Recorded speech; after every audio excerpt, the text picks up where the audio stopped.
2008 সালের অক্টোবর মাসের শেষের দিকে কলকাতার এক নামী প্রকাশককে একদিন তার ঘনিষ্ঠ বন্ধু ফোন করে জানতে চাইলেন অক্টোবরের 19 এবং 26 তারিখের পরপর 2 রবিবারের বর্তমান পত্রিকা তিনি পড়েছেন কি। তার পড়া হয়নি, তিনি জানিয়ে দিলেন এবং স্বাভাবিকভাবেই বললেন, কি খবর আছে তাতে। বন্ধু এবার বিস্মিত ও আপ্লুত কণ্ঠস্বরে উত্তর দিল, এক অবিশ্বাস্য অসাধারণ খবর। কেন্দ্রীয় গোয়েন্দা দপ্তরের একজন প্রাক্তন অফিসার অমরকণ্টকে বরফানি দাদাজি মহারাজ নামে এক ত্রিকালজ্ঞ সাধুর দর্শন পেয়েছেন। তার বয়স নাকি 216 বছর। সেই সাধু শ্যামাচরণ লাহিড়ী মহাশয়ের গুরু বাবাজি মহারাজের নির্দেশে জ্ঞানগঞ্জ থেকে লোকালয়ে নেমে এসেছেন। আরও অবিশ্বাস্য, তিনি বলেছেন নেতাজি নাকি এখনও জীবিত এবং সামনে কিছু বছরের মধ্যেই দেশের এক ভয়াবহ পরিস্থিতিতে রক্ষাকর্তা রূপে আবির্ভূত হবেন। মনে মনে তাৎক্ষণিক প্রতিক্রিয়া তার হলো, 216 বছরের সাধু লোকালয়ে, তিনি আবার নেতাজির আসন্ন আত্মপ্রকাশের কথা বলছেন। স্বাধীনতার পর থেকে তো এই ব্যাপারে অনেকেই অনেক কথাই বলেছেন।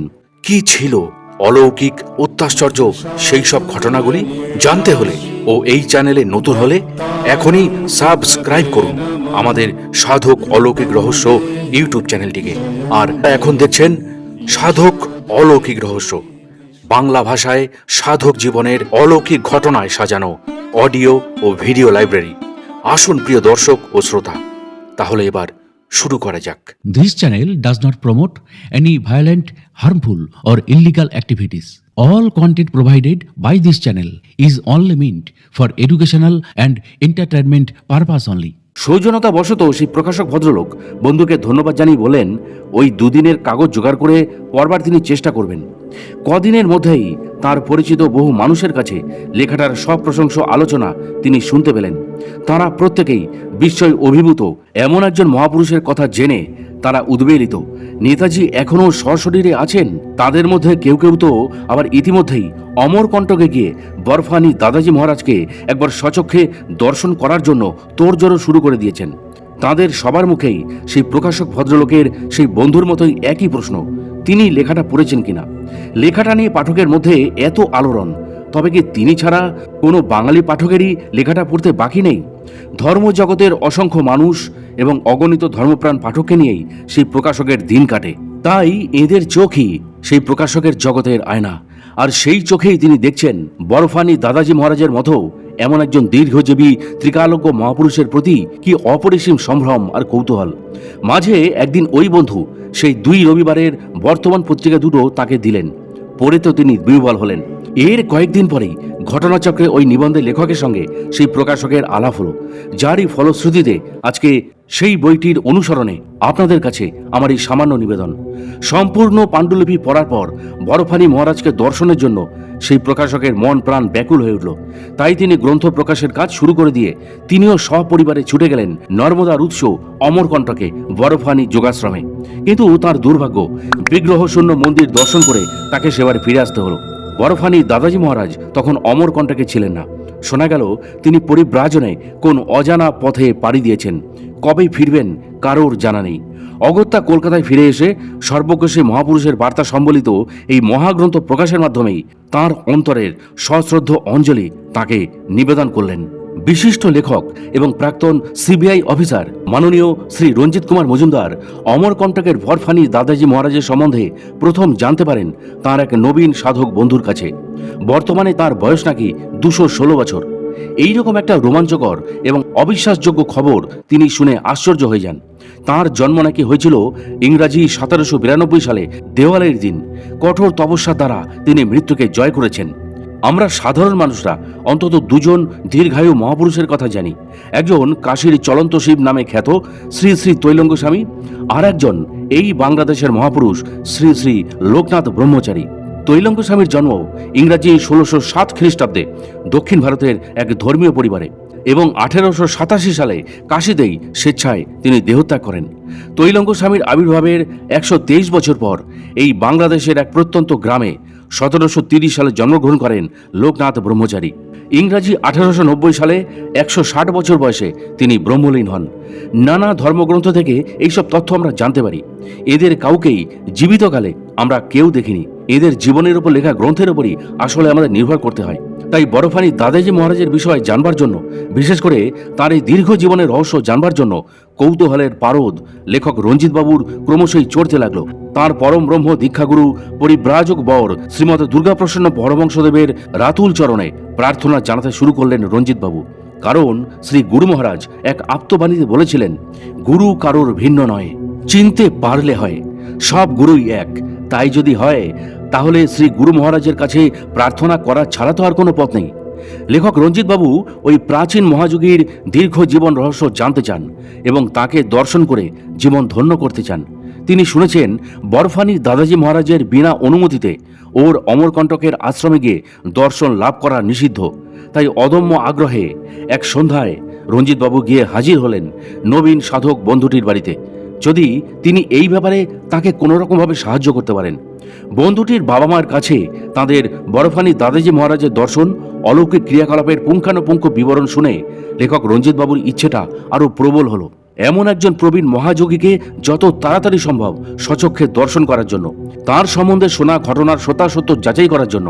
রঞ্জিতবাবুর ইচ্ছার কথা তিনি তার বন্ধুর বাবাকে বললেন। তিনি লেখক রঞ্জিতবাবুর মানসিক অবস্থা বুঝে অমরকণ্টকের অনুপপুর জেলায় বরফানি মহারাজের অত্যন্ত স্নেহভাজন শিষ্য শ্রী নারায়ণচন্দ্র মুখোপাধ্যায়কে ফোন করলেন এবং রঞ্জিতবাবুর মনের কথা জানালেন। নারায়ণবাবুর সাহায্যেই তারা বরফানি মহারাজের সন্ধান পেয়েছিলেন। ভদ্রলোক কর্মসূত্রে বহুদিন অনুপপুরে আছেন। স্বামী স্ত্রী দুজনেই বরফানি মহারাজের কাছে দীক্ষা নিয়েছেন। লেখক রঞ্জিতবাবুর অনুরোধ শুনে তিনি জানালেন যে তার গুরুদেব স্থায়ীভাবে নির্দিষ্ট কোথাও থাকেন না। সারা বছরই উত্তর ও মধ্য ভারতের নানা স্থানে তিনি ভ্রমণ করেন। কখন কোথায় কতদিন তিনি থাকবেন তা কেউ খুব একটা জানে না। তবে যেখানেই থাকুন না কেন, শিবরাত্রি 10-12 দিন আগে গুরুজি বরফানি দাদাজি মহারাজ অমরকণ্টকের আশ্রমে আসবেনই। শিবরাত্রির দিন তিনি বাল বজরং বলির পুজো করেন। তখন নারায়ণবাবু সুযোগ বুঝে গুরুজির অনুমতি আদায়ের চেষ্টা করবেন বলে রঞ্জিতবাবুকে জানালেন। নারায়ণবাবুর কথা শুনে লেখক রঞ্জিত কুমার মজুমদার একটু আশ্বস্ত হলেন, কিন্তু ফোনে নারায়ণবাবুর সঙ্গে কথোপকথন শেষ হওয়ার পর তার নবীন সাধক বন্ধুর বাবা রঞ্জিতবাবুকে জানালেন যে রঞ্জিতবাবু যে উদ্দেশ্য নিয়ে অমরকণ্টকে যেতে চাইছেন, শিবরাত্রির সময় গেলে বোধহয় তা সম্ভব হবে না। কারণ তখন আশ্রমে বরফানি দাদাজি মহারাজের কয়েক হাজার শিষ্য শিষ্যা ভক্ত দেশ বিদেশের নানা প্রান্ত থেকে আসেন। সেই অবস্থায় তার সঙ্গে একান্তে কথা বলা রীতিমতো দুরূহ। তিনি আরও বললেন, সময় তো আছে, অন্য কোনো সময় আসবেন। হতোদ্যম হয়ে সেবারের মতো লেখক রঞ্জিত কুমার মজুমদার বাড়িতে ফিরে এলেন, কিন্তু তার মনটা পড়ে রইল অমরকণ্টকে। তার ইচ্ছা করছিল তখনই তিনি চলে যান, কিন্তু বিগ্রহশূন্য মন্দিরে গিয়ে লাভ কি? বাড়িতে ফিরেই যথারীতি গভীর রাত্রে স্নান সেরে শ্রী গুরু মহারাজের আর মহাবতার বাবাজি মহারাজের ছবি দুটো সামনে রেখে শুরু হলো রঞ্জিতবাবুর দুই মহাগুরুর কাছে প্রার্থনা। তিনি তৈলঙ্গ স্বামী ও লোকনাথ ব্রহ্মচারীর মতো কালোজয়ী মহাপুরুষদের দেখেননি, আর এক কালোজয়ী মহাপুরুষের সন্ধান পেয়েছেন তাদেরই কৃপায়। কিন্তু তার কাছে যাবার নানা বাধা, এই বন্ধন বাঁধা ছিঁড়ে তার যাত্রাপথ যেন তারা সুগম করে দেন, এই প্রার্থনাই সেদিন ওই দুই মহাপুরুষের কাছে লেখক রঞ্জিতবাবু রেখেছিলেন। এরপর প্রথম, দ্বিতীয় ও তৃতীয় রাত্রি কেটে গেল। ভোর হবার আগে তার দুই মহারাজ শ্রীগুরু আর বাবাজি মহারাজকে শয়ন দিয়ে তিনি শুতে গেলেন। মনে মনে ভাবলেন, প্রতি ভোরে ইষ্টনাম জপ করতে করতে শুতে যাচ্ছেন, নিশ্চয়ই সেদিন স্বপ্নাদেশ পাবেন। কিন্তু সকালে ঘুম থেকে উঠে তিনি বুঝতে পারতেন কোনো বৈচিত্র্যময় ঘটনাই ঘটেনি। মানসিকভাবে তিনি খুব আঘাত পেতেন বা হতাশ হয়ে পড়তেন। লেখক রঞ্জিতবাবুর জীবনের অনেক ঘটনাই শ্রীগুরুর কৃপায় অনেক আগে তিনি জানতে পারতেন। এক্ষেত্রে তেমনটাই তিনি আশা করেছিলেন, কিন্তু ভাবনা যে মরীচিকা, এবারই তা মনে প্রাণে উপলব্ধি করলেন। এরপর 10-10টা দিন কেটে গেল। তার আন্তরিক প্রার্থনার কোনো ফলই রঞ্জিতবাবু তখনও পর্যন্ত পেলেন না।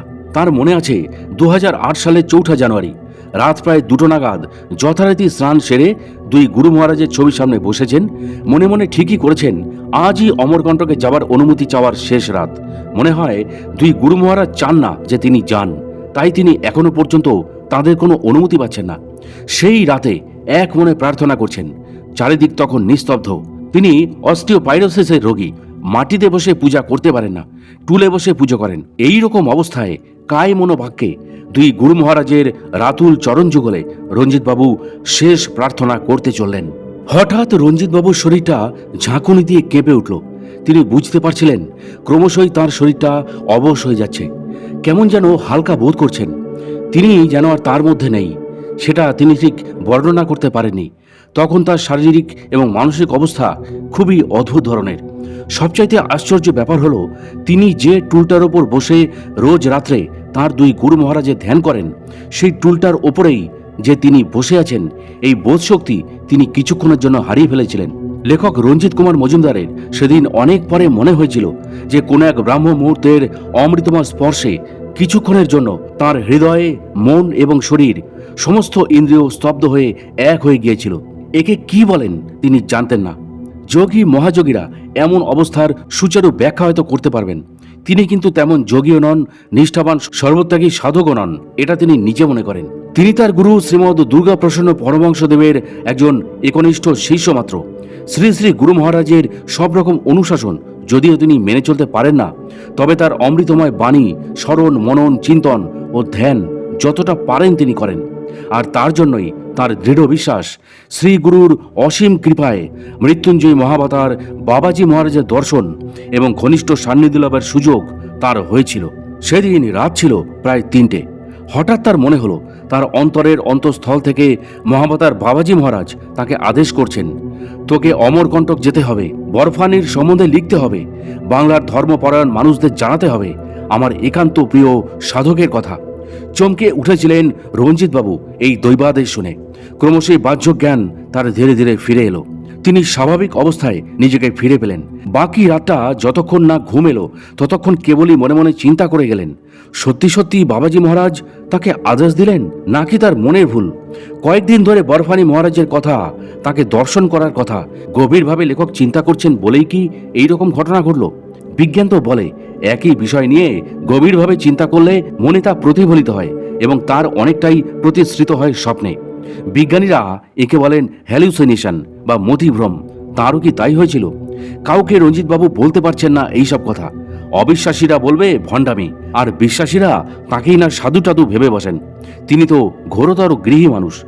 মনের কথা মনে রেখে মনে প্রাণে স্মরণ করতে লাগলেন তার দুই আরাধ্য দেবতা শ্রী গুরু মহারাজ আর বাবাজি মহারাজকে।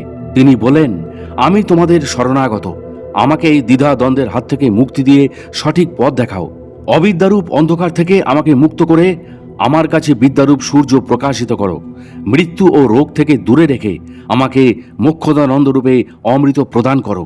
এইরকম একটা ধারণা তিনি মনের মধ্যে রেখে একাগ্র চিত্তে শ্রী গুরু ভগবানকে স্মরণ করতে শুরু করলেন। মন তার একান্তভাবে চাইছে তিনি ছুটে চলে যান অমরকণ্টকে, বরফানি মহারাজের দর্শন লাভে ধন্য হন। যদি শ্রীগুরু এবং বাবাজি মহারাজের কৃপায় লেখক রঞ্জিত কুমার মজুমদার অমরকণ্টকে একবার যেতে পারেন, বরফানি দাদাজি মহারাজের দর্শন পান, তবে মনের কৌতূহল চরিতার্থ করার জন্য তাঁর শ্রীচরণে কিছু বিশেষ প্রশ্ন তিনি রাখবেন। তার সাথে জানতে চাইবেন তার নীরব সাধন জীবনের ইতিহাস। গুরুর কৃপায় বিগত 40 বছর ধরে ভারতবর্ষের, বিশেষ করে হিমালয়ের নানা প্রান্তে বহু উচ্চকোটি মহাপুরুষদের ঘনিষ্ঠ সান্নিধ্য লাভ করার সুযোগ লেখক রঞ্জিতবাবুর হয়েছে। জানবার চেষ্টা করেছেন তাঁদের সাধন মার্গের নানা কথা। কোথাও উত্তর পেয়েছেন, আবার কোথাও পাননি। উত্তর না পেলে নিরুৎসাহ হননি, বা তাতে তার চড়ুই ব্যথিতে কখনো ভাটা পড়েনি। বরফানি মহারাজের ক্ষেত্রে লেখক রঞ্জিতবাবুর একটা কথাই বারবার মনে হয়েছে, তার এই সুদীর্ঘ পবিত্র জীবনের অনুপঙ্খ অধ্যয়ন এখনো পর্যন্ত অধরা, অজানার গর্ভেই রয়েছে, বিশেষ করে বাঙালি ধর্মপরায়ণ সমাজে।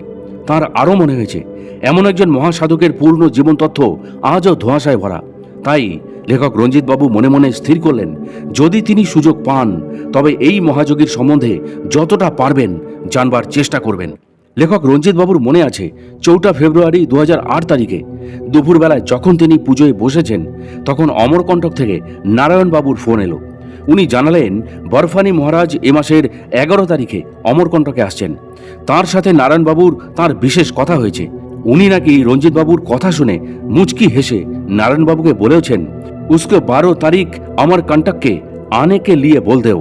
নারায়ণবাবুর কথাটা শোনা মাত্র লেখক রঞ্জিতবাবুর সারা শরীরে একটা শিহরণ বয়ে গেল। ঘোর কাটিয়ে বাস্তবতায় ফিরে এসে প্রশ্ন করলেন, আজ 4 ফেব্রুয়ারি দুপুরবেলা, 11 ফেব্রুয়ারি কনফার্ম টিকিট পাবেন কি? মনে তো হয় না। উত্তরে নারায়ণবাবু প্রচণ্ড বিশ্বাসের সঙ্গে জানালেন, গুরুদেব যখন আপনাকে 12 তারিখ অমরকণ্টকে আসতে বলেছেন, তখন রেলের টিকিট নিয়ে আর ভাববেন না। জেনে রাখুন আপনি 12 তারিখ তার কাছে অমরকণ্টকে আসছেনই। আর একটা কথা, যারাই অমরকণ্টকে আসেন তারাই বিলাসপুর থেকে নর্মদা এক্সপ্রেস ধরে পেন্ড্রা স্টেশনে নামেন। আপনি কিন্তু অনুপপুর পর্যন্ত টিকিটটা কাটবেন, স্টেশনে আমি থাকব, আপনাকে নিয়ে আশ্রমে পৌঁছে দেব। লেখক রঞ্জিত বাবু বলেন, আমরা তো কেউ কাউকে চিনি না, একটা কিছু বলুন যাতে আপনাকে আমি চিনতে পারি। নারায়ণ বাবু বললেন, গুরুদেবের আদেশে আসছেন। তিনি বেশ প্রত্যয়ের সাথে জানালেন, আপনাকে ঠিক আমি চিনে নেব। পরের দিন অর্থাৎ 5ই ফেব্রুয়ারি লেখক রঞ্জিত বাবুর ছেলের বন্ধু বুম্বা, যে তার সাথে যাবে, তার অসুস্থতার জন্য সে যাওয়া আসার এসি 3 টায়ারের টিকিট কেটে আনলো, আর যাওয়া ও আসার দুটি আনকনফার্ম টিকিট পেল। উদ্বিগ্ন চিত্তে নারায়ণবাবুকে লেখক রঞ্জিত বাবু ফোন করে জানালেন, মুম্বাই মেলের টিকিট কেটেছেন, কিন্তু আপ ডাউন দুটোই আনকনফার্ম টিকিট। নারায়ণবাবু জানালেন, গুরুদেবের মাহাত্ম্য তো এবার বুঝবেন, কোনো চিন্তা করবেন না, সব সুষ্ঠুভাবে হয়ে যাবে। গরম জামা কাপড় আনতে কিন্তু ভুলবেন না, এখানে কিন্তু এখন মারাত্মক ঠান্ডা। 11ই ফেব্রুয়ারি শ্রীপঞ্চমী অর্থাৎ সরস্বতী পুজোর দিন রঞ্জিত বাবুরা যাবেন অমরকণ্টকের উদ্দেশ্যে। রোজই একবার করে খোঁজ নিচ্ছেন টিকিটের পজিশন কোথায় রয়েছে, কিন্তু উৎসাহজনক কোনো খবরই তিনি পাচ্ছেন না। মনে মনে ভেঙে পড়ছেন, বোধহয় ঘাটে এসে তরি ডুবল। 9ই ফেব্রুয়ারি খবর পেলেন তাদের টিকিট দুটি আর এসি হয়েছে। একটু স্বস্তি পেলেন, অন্তত ট্রেনের কামরায় ওঠার একটা ছাড়পত্র তিনি পেয়েছেন। তবুও মন খুঁতখুত করছে। অসুস্থ শরীরে হয়তো একটা বার্থেই দুজনকে বসতে হবে, শুতে হবে, কি আর করা যাবে। লেখক রঞ্জিত বাবুর ফিজিওথেরাপিস্ট বিপুল রায়ের এক আত্মীয় সাউথ ইস্টার্ন রেলে কাজ করেন, তাকেও তাদের টিকিটের দুটো জেরক্স কপি দিয়েছিলেন, যদি তার আত্মীয়কে দিয়ে কিছু একটা ব্যবস্থা তিনি ভেতর থেকে করাতে পারেন, এই আশায়। টিকিট আরএসি হয়েছে খবরটা সেই রঞ্জিত বাবুকে দিয়েছিল। 10 তারিখ ফোন করলেন রঞ্জিত বাবু তাকে। সে বলল, আপ্রাণ চেষ্টা করছেন, 11 তারিখ অর্থাৎ যাবার দিন বেলা 2টো নাগাদ জানাবে। যথারীতি 10 পেরিয়ে 11ই ফেব্রুয়ারি এলো। বেলা যত বাড়তে লাগলো ততই টেনশন বাড়তে লাগলো রঞ্জিত বাবুদের। বেলা 2টো বেজে গেল, বিপুলের কিন্তু কোনো সাড়া নেই। ওর মোবাইল ফোনে ফোন করলেই এক উত্তর, সুইচড অফ। লেখক বুঝলেন ওর দ্বারা আর কোনো কিছুই করা সম্ভব নয়, এই লজ্জাতে ফোনটাই বন্ধ করে রেখেছে। অগত্যা অগতির গতি লেখক তার পরম ব্রহ্মের শরণাগত হলেন। রাত 8:15 হাওড়া থেকে ট্রেন ছাড়বে, অন্তত 2-2.5 ঘন্টা আগে স্টেশনে পৌঁছানো দরকার। আরএসি টিকিট নির্দিষ্ট কোনো বার্থ নেই, সবই টিটি সাহেবের দয়ার উপর নির্ভর করছে। ঝামেলার শেষ নেই। অস্টিওপাইরোসিস রোগী, ভালোভাবে হাঁটাচলাও রঞ্জিতবাবু করতে পারেন না, বেশিক্ষণ দাঁড়িয়েও তিনি থাকতে পারেন না। এক মনে শ্রীগুরুর চরণে প্রার্থনা তিনি জানাতে শুরু করলেন। 4:30 নাগাদ লেখক রঞ্জিতবাবুর মোবাইল ফোন হঠাৎ বেজে উঠল। বিপুলের ফোন। অপর প্রান্ত থেকে বিপুলের উচ্ছ্বাস ভরা কণ্ঠস্বর, আপনাদের টিকিট কনফার্মড হয়ে গেছে। গুরুদেবের ছবির দিকে লেখক রঞ্জিতবাবু জল ভরা চোখে তাকালেন। দয়াল গুরুর কৃপার অন্ত নেই। দিনভর যে অসম্ভব মানসিক উদ্বেগ আর উত্তেজনার ঝড় বয়ে চলছিল, বিপুলের ফোনটা পেয়ে তা মুহূর্তের মধ্যেই উধাও হয়ে গেল। আর তাড়াহুড়ো করার দরকার নেই, ধীরে সুস্থে ঘণ্টাখানেক আগে স্টেশনে পৌঁছালেই হবে। 12 তারিখ সকাল 8টা নাগাদ লেখক রঞ্জিতবাবুরা মধ্যপ্রদেশের বিলাসপুর জংশনে পৌঁছালেন। মধ্যপ্রদেশ ভারতীয় ইতিহাসের এক অন্যতম প্রাচীন রাজ্য। এর ভৌগোলিক অবস্থানও বড়ই বিচিত্র। এর উত্তরে হিমালয়, দক্ষিণে বিন্ধ্যগিরি, পূর্বে প্রয়াগ আর পশ্চিমে বিলসান। একেও মধ্যপ্রদেশ বলা যায়। এই বিলাসপুর থেকেই ট্রেন বদল করতে হয় অমরকণ্টকে যাবার জন্য। এখন প্ল্যাটফর্মের থেকে একটু দূরে পশ্চিম দিকে আর একটা প্রান্তিক প্ল্যাটফর্ম আছে। সেখানকার 4 অথবা 5 নম্বর প্ল্যাটফর্ম থেকে ইন্দোর থেকে আসা নর্মদা এক্সপ্রেস সকাল 10:30টায় ছাড়ে। অমরকণ্টকগামী যাত্রীরা পেন্ডা স্টেশনেই নামেন। পেন্ডা স্টেশনে হিন্দিতে নানা স্থানে লেখা আছে, অমরকণ্টকগামী যাত্রীদের এখানেই নামতে হবে। স্টেশনের বাইরে প্রচুর অটো, প্রাইভেট গাড়ি ইত্যাদি আছে। অটোতে জনপ্রতি 30 টাকা ভাড়া, আর কেউ যদি প্রাইভেট গাড়িতে যেতে চান তবে 300 থেকে 350 টাকায় পুরো গাড়ি বুক করেও যেতে পারেন। মরশুমে এই ভাড়া অনেকটাই বেড়ে যায়। পেন্ডা থেকে অমরকণ্টকের দূরত্ব প্রায় 30 কিলোমিটার। বিলাসপুর থেকে নর্মদা এক্সপ্রেস ইন্দোর পর্যন্ত যাতায়াত করে। সিঙ্গল লাইন নামি এক্সপ্রেস গতিতে কলকাতার ট্রামের কাছেও লজ্জা পাবে। প্রায় অধিকাংশ স্টেশনেই থামতে থামতে চলে। অসময়ে লেখক রঞ্জিতবাবু যাচ্ছেন বলে কিনা বলা যাচ্ছে না, ট্রেনে কিন্তু খুব একটা ভিড় নেই। স্থানীয় লোকজনই ওঠানামা করছে। কোনো কোনো স্টেশনে অপর প্রান্ত থেকে লোকাল ট্রেন বা মালগাড়ি পাস করার পর আবার ধুঁকতে ধুঁকতে চলা শুরু। ট্রেনে বসেই লেখক দেখতে পাচ্ছেন ডবল লাইন তৈরির কাজ চলছে। এইভাবে প্রায় বেলা 1টা নাগাদ পেন্ডা স্টেশনে এসে গাড়ি পৌঁছালো। টিকিট চেকারের কাছ থেকে লেখক রঞ্জিতবাবু জানতে পারলেন অনুপপুর পৌঁছাতে আরও 2 থেকে 2.5 ঘন্টা লাগবে। অনুপপুরে 5 মিনিটের জন্য ট্রেন থামে। প্রায় বিকেল 3টে নাগাদ ট্রেন এসে অনুপপুরে পৌঁছালো। কুলির মাথায় দুজনের লটবহর চাপিয়ে খোঁড়াতে খোঁড়াতে ওভারব্রিজ পার হয়ে যখন স্টেশনের অপর প্রান্তে লেখক রঞ্জিতবাবু নামছেন, তখন কোট প্যান্টধারী আর মাথায় কালো টুপি পরা এক ভদ্রলোক সোজা এগিয়ে এসে তাকে জিজ্ঞাসা করলেন, আপনি তো রঞ্জিতবাবু? সম্মতিসূচক ঘাড় নেড়ে তিনি বললেন, আর আপনি নিশ্চয়ই নারায়ণবাবু? একজন ভদ্রমহিলা এগিয়ে এলেন। নারায়ণবাবু পরিচয় করিয়ে দিয়ে বলেন, স্বপ্না মুখার্জি, ওনার স্ত্রী। দুজনেই অনুরোধ করলেন হোটেলে ভাত খেয়ে আশ্রমে যাবার জন্য। যদিও দুপুরের খাবার জোটেনি, তবু এক মুহূর্ত সময় নষ্ট করতে রঞ্জিতবাবু চাইলেন না, এবং সেই কারণেই সবিনয় তাঁদের অনুরোধ এড়িয়ে প্রায় জোর করেই স্টেশনের বাইরে নারায়ণবাবুর গাড়িতে গিয়ে তিনি বসলেন। গাড়িতে যেতে যেতে নারায়ণবাবু আর তাঁর স্ত্রীর মুখে তাঁদের গুরুদেবের নানা মহিমার কথা, নানা রকম অলৌকিক লীলার কথা শুনতে লাগলেন। এরই ফাঁকে রঞ্জিতবাবু নারায়ণবাবুকে জিজ্ঞাসা করলেন, আমাদের অনুপপুরে নামতে বলেছিলেন কেন? অনুপপুরে না এসে আমরা তো পেন্ডা স্টেশনে নামতে পারতাম। যারা অমরকণ্টকে যান তারাই তো ওই স্টেশনেই নামেন দেখলাম। তখন নারায়ণবাবু বললেন, আমি অনুপপুরেই থাকি। কৈফিয়তের সুরে নারায়ণবাবু বললেন, আপনি শারীরিকভাবে অসুস্থ, এখানে এলে আমি আপনাদের আশ্রমে পৌঁছে দিতে পারবো। আপনাদের তো আশ্রমের কেউ চেনে না, তাই আপনার সাথে আমার থাকাটা বেশি প্রয়োজনীয় বলেই আপনাকে অনুপপুরে আসতে বললাম। গাড়িতে বসে নারায়ণবাবুর কথা শুনতে শুনতে রাস্তার চারপাশটা লেখক রঞ্জিত কুমার মজুমদার দেখছিলেন। দুপাশে শাল আর নাম না জানা অসংখ্য বড় বড় গাছের জঙ্গল, মাঝখান দিয়ে জঙ্গলের বুক চিরে মসৃণ রাস্তা। পথে কোনো লোকজন তিনি দেখতে পেলেন না। অদ্ভুত এক নীরবতা। শুনলেন, অনুপপুর রেল স্টেশন থেকে অমরকণ্টকের দূরত্ব 70 কিলোমিটার। সদর জেলা অনুপপুরেই অমরকণ্টকের অবস্থান। পেন্ড্রা স্টেশনের আগে থাকতে ট্রেনে বসে দূরে বিস্তীর্ণ পাহাড় লেখক রঞ্জিতবাবু দেখছিলেন। এখন আরও স্পষ্টভাবে তিনি দেখতে পেলেন, চক্রাকারে যেন ঘিরে রেখেছে এই পবিত্র স্থানটিকে। নারায়ণবাবুকে জিজ্ঞাসা করে লেখক জানতে পারলেন, এই পর্বতের নাম মেকাল পর্বত।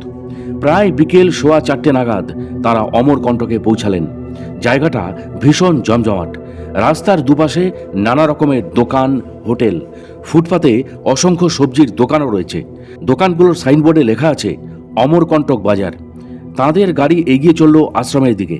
বেশ কিছুটা যাবার পর রঞ্জিতবাবু দেখলেন ডান দিকে একটা রাস্তা চলে গেছে, নগর পঞ্চায়েত রোড।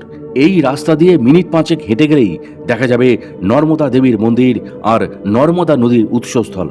সেই পথের দুপাশে অসংখ্য দোকান, সবই নর্মদা দেবীর পূজার সামগ্রী আর নানা সাইজের জ্যারিকেনের।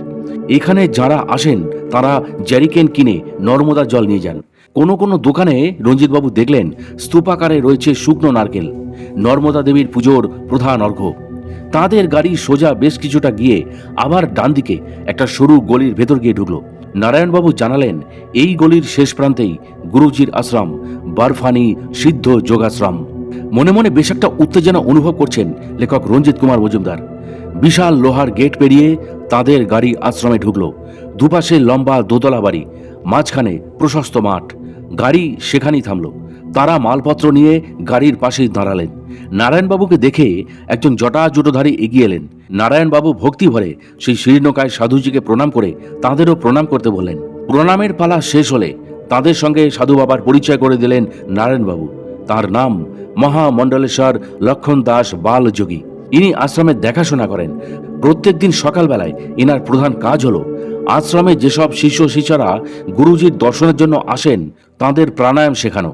নারায়ণবাবু তাকে তাদের আসার উদ্দেশ্যের কথা জানালেন। তিনি তাদের আশ্রমে থাকার ব্যবস্থা করে দিলেন। পশ্চিম দিকে লম্বা দোতলা বাড়ির একতলায় একটা ঘরে তাদের মালপত্র রেখে নারায়ণবাবু আর ওনার স্ত্রীর সাথে লেখক রঞ্জিতবাবু চললেন মূল মন্দিরে বরফানি দাদাজি মহারাজের দর্শনে। সূর্যের তাপ যতই কমে আসছে ততই হিমেল হাওয়া ক্রমশই গ্রাস করছে। বাইরে ঠান্ডা বাড়ছে, আর রঞ্জিতবাবুর মনের ভেতরেও উত্তেজনার পারদ ক্রমশ চড়ছে। 200 বছরেরও বেশি বয়স্ক একজন মহাযোগীকে দর্শন করতে তিনি যাচ্ছেন। যেতে যেতে লক্ষ্য করলেন আশ্রমটি আয়তনে বিশাল। কম করে প্রায় 10-12 বিঘার ওপর এই আশ্রমের অবস্থান। আশ্রমটি দুভাগে বিভক্ত। প্রথম ভাগে বিস্তীর্ণ জায়গায় শিষ্য ভক্তদের থাকার জায়গা আর খাওয়া দাওয়ার ব্যবস্থা। তারপরে উত্তর দিকে মূল মন্দিরে যাওয়ার জন্য একটা বড় শক্তপোক্ত লোহার গেট। এই গেটটি বন্ধ হয়ে গেলে মূল মন্দির এবং আশ্রমের কেন্দ্রবিন্দু যোগসূত্র বিচ্ছিন্ন হয়ে যাবে। এই প্রকাণ্ড গেটটি ভোর 4টের সময় খোলে আর বন্ধ হয় রাত 10:30টায়। মূল আশ্রমে জুতো খুলেই ঢুকতে হয়। তবে সোজা নজরে পড়বে একটা বড় মন্দির, সুন্দর টাইলসে মন্দিরের ভিতরের মেঝে বাঁধানো। মন্দিরের পাশে অর্থাৎ পশ্চিম দিকে লম্বা সাজানো গোছানো বাগান। বাগানের উত্তর প্রান্ত থেকে পূর্ব প্রান্ত পর্যন্ত অর্ধ চক্রাকারে দোতলা বাড়ি, একতলায় প্রশস্ত বারান্দা, উপর নিচ মিলিয়ে প্রচুর ঘর। আশ্রমের ভেতরে ঢুকেই ডান দিকে একটা বেশ সুন্দরভাবে সাজানো ঘর। এই ঘরেই মহামণ্ডলেশ্বর লক্ষণ দাস বালযোগী থাকেন। তার ঘরের পাশেই লম্বা চওড়া বারান্দা অর্ধ চন্দ্রাকারে পূর্ব থেকে উত্তর দিকে চলে গেছে। বালযোগীর ঘরের লাগোয়া বারান্দায় বড় একটা বেতের চেয়ারে বসে আছেন বরফানি দাদাজি মহারাজ। তার ডান দিকে পাতা লম্বা শতরঞ্চি, মহিলাদের বসবার স্থান, আর দাদাজি মহারাজের সামনে বাঁধানো অঙ্গনে পাতা বড় বড় শতরঞ্চিতে শিষ্য ভক্তদের বসবার জায়গা।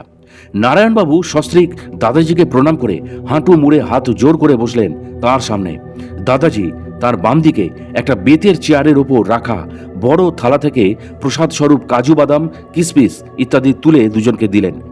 লেখক রঞ্জিতবাবু আর বুম্বা দাঁড়িয়ে দাঁড়িয়ে অনিমেষ নয়নের সামনে বসা জীবনমুক্ত মহাপুরুষকে দেখে চলছেন। এমন সময় নারায়ণবাবু পিছন ফিরে তাঁদের ইশারায় কাছে ডাকলেন।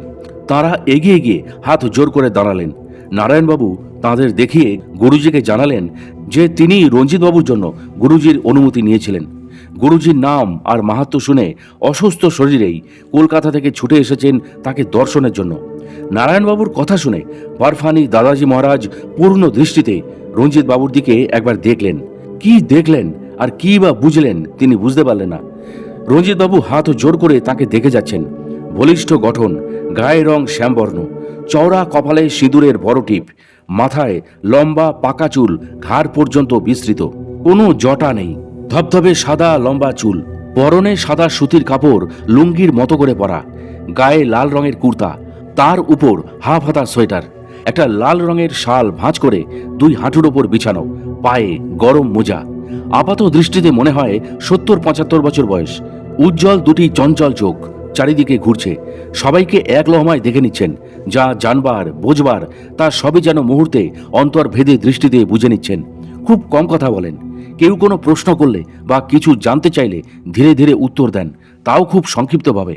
প্রথমেই লেখক রঞ্জিত কুমার মজুমদার অনুভব করলেন তার সামনে বসা এই যোগী পুরুষের ধ্যানমগ্ন এবং আধ্যাত্মিক বিভরতার দর্শন একমাত্র শ্রীগুরু মহারাজের অসীম কৃপাতেই তার সম্ভব হলো। এ যেন এক নৈর্ব্যক্তিক মূল্যায়ন। মনের ভাবনায় তার ছেদ পড়ল। নারায়ণবাবু একটু সরে এসে তাদের প্রণাম করবার সুযোগ দিলেন। 2 হাঁটুর অসহ্য যন্ত্রণাকে উপেক্ষা করে কোনো মতে প্রণাম করলেন লেখক রঞ্জিতবাবু এবং যথারীতি প্রসাদও পেলেন। তিনি রঞ্জিতবাবুকে মুখে কিছুই বললেন না, কিন্তু তার চোখের ভাষায় যেন তিনি পেলেন এক অন্তহীন আনন্দের পরশ। কিছুক্ষণ বাদে নারায়ণবাবু আর স্বপ্না দেবীর সাথে রঞ্জিতবাবু ফিরে এসে আশ্রমের মন্দিরে ঢুকলেন। প্রবেশপথের বাঁদিকে সিদ্ধিদাতা গণেশের মূর্তি আর ডান দিকে বাল হনুমানজির মূর্তি। সামনের দিকে একটু তফাতে 3টি প্রকোষ্ঠে রয়েছে নানা দেবদেবীর মূর্তি। যেমন একদম বাঁদিকে লক্ষ্মী নারায়ণের যুগল মূর্তি, মাঝখানে রামসীতা আর শেষ প্রকোষ্ঠে রাধাকৃষ্ণের মূর্তি। সমস্ত বিগ্রহই পাথরের। লেখক জানলেন দুবেলাতেই পুজো ও বাদ্যযন্ত্রের সাথে আরতি হয়। বেলা 11টা নাগাদ 3টি প্রকোষ্ঠই পৃথক পৃথকভাবে পর্দা দিয়ে ঢেকে দেওয়া হয়। আবার বিকেল 4টে নাগাদ বিগ্রহের উন্মোচন হয়। সন্ধ্যায় যথারীতি পূজা আরতি হয়। রাত 8টা নাগাদ বিগ্রহের শয়ন হয়। আশ্রমের সন্ধ্যা নেমে এলো আর তার সাথে নেমে এলো কনকনে ঠান্ডা। কলকাতার আবহাওয়ায় অভ্যস্ত এই রকম কনকনে ঠান্ডা লেখকের বরদাস্ত হবে কেন? তবে উৎসাহের তার কমতি নেই। তাই বেরিয়ে পড়লেন নর্মদা দেবীর দর্শনে। মূল আশ্রমের ভিতরে একটা দরজা আছে। ওই দরজা দিয়ে গেলে নর্মদা দেবীর মন্দির চত্বরে গিয়ে পৌঁছানো যায় অতি সহজেই। আশ্রমে জুতো রেখে খালি পায়ে যেতে হবে। দেবী দর্শনে কতক্ষণ লাগবে তিনি বুঝতে পারেননি। দেরি হলে মূল আশ্রমের দরজা বন্ধ হয়ে যাবে। বিনা জুতোয় হেঁটে ফিরতে হবে। ভরসা না করে ঘুরপথেই মন্দিরে যাওয়ার রাস্তা ধরলেন লেখক রঞ্জিত কুমার মজুমদার। আশ্রম থেকে নর্মদা মন্দিরের দূরত্ব বেশ ভালোই। সস্ত্রীক নারায়ণবাবু আর বুম্বা আগে আগে যাচ্ছে, আর লেখক পায়ের ব্যথার জন্য একটু পিছিয়ে পড়ছেন। যেতে যেতে ভাবছিলেন মা নর্মদার কথা। শ্রী সূর্যনারায়ণ চট্টোপাধ্যায় রচিত কালীক্ষেত্র দীপিকা গ্রন্থে শাক্ত পীঠমালার বর্ণনায় 29তম সংখ্যায় বলা হয়েছে যে অমরকণ্টকে সতীর নিতম্ব পতিত হয়েছিল। কোন নিতম্ব, ডান না বাম, তার কোনো উল্লেখ নেই। পরবর্তীকালে এই নিয়ে দ্বিমত দেখা যায়। কারো কারো মতে সতীর বাম নিতম্ব, আবার কারোর কারোর মতে সতীর ডান নিতম্ব এখানে পড়েছিল। দেবীর নাম নর্মদা, ভৈরবের নাম ভদ্রসেন, স্থানটির নাম অমরকণ্টক হলো কেন? অমর বলতেই প্রথমেই তারা বোঝেন যে মৃত্যুহীন, অর্থাৎ দেবকুল, অবিনশ্বর, অক্ষয়। তাহলে কণ্টক শব্দটি এর সাথে জুড়ে দেওয়া হলো কেন? কণ্টক শব্দটির অনেক অর্থ পাওয়া যায়, যেমন কাঁটা, ক্ষুদ্র শক্তি, মাছের হাড় ইত্যাদি। আবার কণ্টক শব্দটির অন্য অর্থ পাওয়া যায়, যেমন রোমাঞ্চ, রেণু। রোমাঞ্চের অর্থ হলো পুলক বা আনন্দ, শরীরে কাঁটা দিয়ে ওঠে। রেণু শব্দে আমরা পুষ্পরেণু বা পরাগ রেণুর কথা যেমন পাই, তেমনি ধূলি বা রজও পাই। তাহলে অমরকণ্টক কথাটির প্রকৃত অর্থ যদি আমরা একটু গভীরভাবে চিন্তা করি, তাহলে এই স্থানটির যথার্থ অর্থ এবং মাহাত্ম্য আমরা পেয়ে যেতে পারি। দেবতাদের চরণ স্পর্শের জন্যই এই বিশেষ স্থানটির নাম অমরকণ্টক বলে খ্যাত হয়েছে।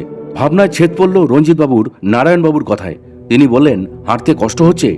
রঞ্জিতবাবু তাকিয়ে দেখলেন, ভাবনার ঘোরে কখন যে মন্দির প্রাঙ্গণে তিনি এসে পড়েছেন তা তিনি বুঝতেই পারেননি। তিনি বুঝলেন তারা মন্দিরের বাইরের অংশে পৌঁছে গিয়েছেন।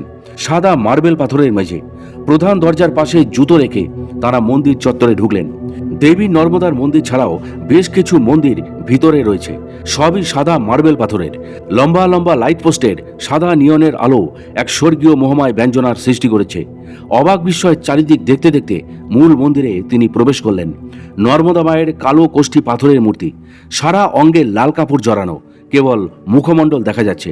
দেবীর বিপরীত দিকে ভৈরবের কোষ্ঠী পাথরের বিগ্রহ উচ্চাসনে উপবিষ্ট। বিগ্রহের সামনে নিচের দিকে বেশ বড় একটা বানলিঙ্গ, আর তার পাশে ধাতুর তৈরি লম্বা একটা সাপ বানলিঙ্গের উপর ফনা তুলে রয়েছে। দেবদেবীকে প্রণাম করে বাইরে এসে নর্মদার উৎপত্তিস্থল দেখতে পেলেন লেখক রঞ্জিতবাবু। পাথরে বাঁধানো বেশ বড় একটা জলাশয়, নাম নর্মদা উদ্গাম কুণ্ড। আগে এই কুণ্ডতেই তীর্থযাত্রীরা স্নান করতেন, আর এখন এখানে আর স্নান করতে দেওয়া হয় না।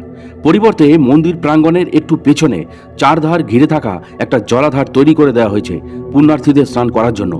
এই স্নানকুণ্ডের পরিধি আনুমানিক 260 থেকে 70 হাত হবে, গভীরতা প্রায় 13 থেকে 14 ফুট। স্নানকুণ্ডের মাঝে রেবা দেবীর মন্দির স্থাপিত। নর্মদা দেবীর মন্দিরকে কেন্দ্র করে মোট 24টা মন্দির রয়েছে। প্রত্যেকটা মন্দিরের গঠনশৈলী প্রায় একই রকম, সাদা পাথরের মন্দির। নর্মদা মন্দির, পার্বতী এবং অমরকণ্টেশ্বরের মহাদেব মন্দির, কার্তিক মন্দির, অন্নপূর্ণা মন্দির, শ্রীরাম দরবার মন্দির, বিষ্ণু মন্দির, সত্যনারায়ণ মন্দির ইত্যাদি মন্দির যেন নর্মদা দেবীর দরবার। সর্ব পাপহরা পুণ্যতোয়া গঙ্গার থেকেও বেশি পবিত্র নর্মদা। স্কন্ধ পুরাণের মধ্যে সরস্বতী নদীর জলে 3 দিন স্নান করলে, যমুনার জলে 7 দিন স্নান করলে, গঙ্গার জলে একবার স্নান করলে মানব জীবনের সমস্ত পাপ দূর হয়ে যায়। আর নর্মদার জল কেবল দর্শন করলেই সর্বপাপ ক্ষয় হয়ে যায়। এমনই নর্মদার মাহাত্ম্য। শাস্ত্রে বলেছে, যথা গঙ্গা তথা রেবা তথা চৈব সরস্বতী সমপুণ্যং কলং প্রত্যক স্নান দর্শন চিন্তনই। অমরকণ্টকে নর্মদা দেবীকে কেন্দ্র করে বিশেষ কয়েকটা উৎসব হয়। সেগুলোর মধ্যে শিবরাত্রি, নর্মদা জয়ন্তী, বৈশাখী পূর্ণিমা ইত্যাদি উল্লেখযোগ্য। লেখকেরা নর্মদা জয়ন্তী উৎসব চলাকালীন এখানে এসেছেন। 9 দিন ধরে এই উৎসব হবে। মন্দিরের বাইরে শ্বেত পাথরে বাঁধানো বিশাল চত্বরে বেশ বড় করে একটা শামিয়ানা খাটানো হয়েছে। একটা বড় মঞ্চ তৈরি করা হয়েছে। অনুষ্ঠান শুরু হয় বেলা 1টা থেকে, চলে বিকেল 5টা পর্যন্ত। সেখানে রামকথা পাঠ এবং ব্যাখ্যা হয়। প্রত্যেক পীঠস্থানেরই পরিবেশ এবং স্থান মাহাত্ম্য স্বতন্ত্র, একটার সাথে অন্যটার খুব একটা মিল খুঁজে পাওয়া যায় না। অমরকণ্টকের স্থান মাহাত্ম্য এবং এখানকার আধ্যাত্মিক পরিবেশ সম্পূর্ণ আলাদা।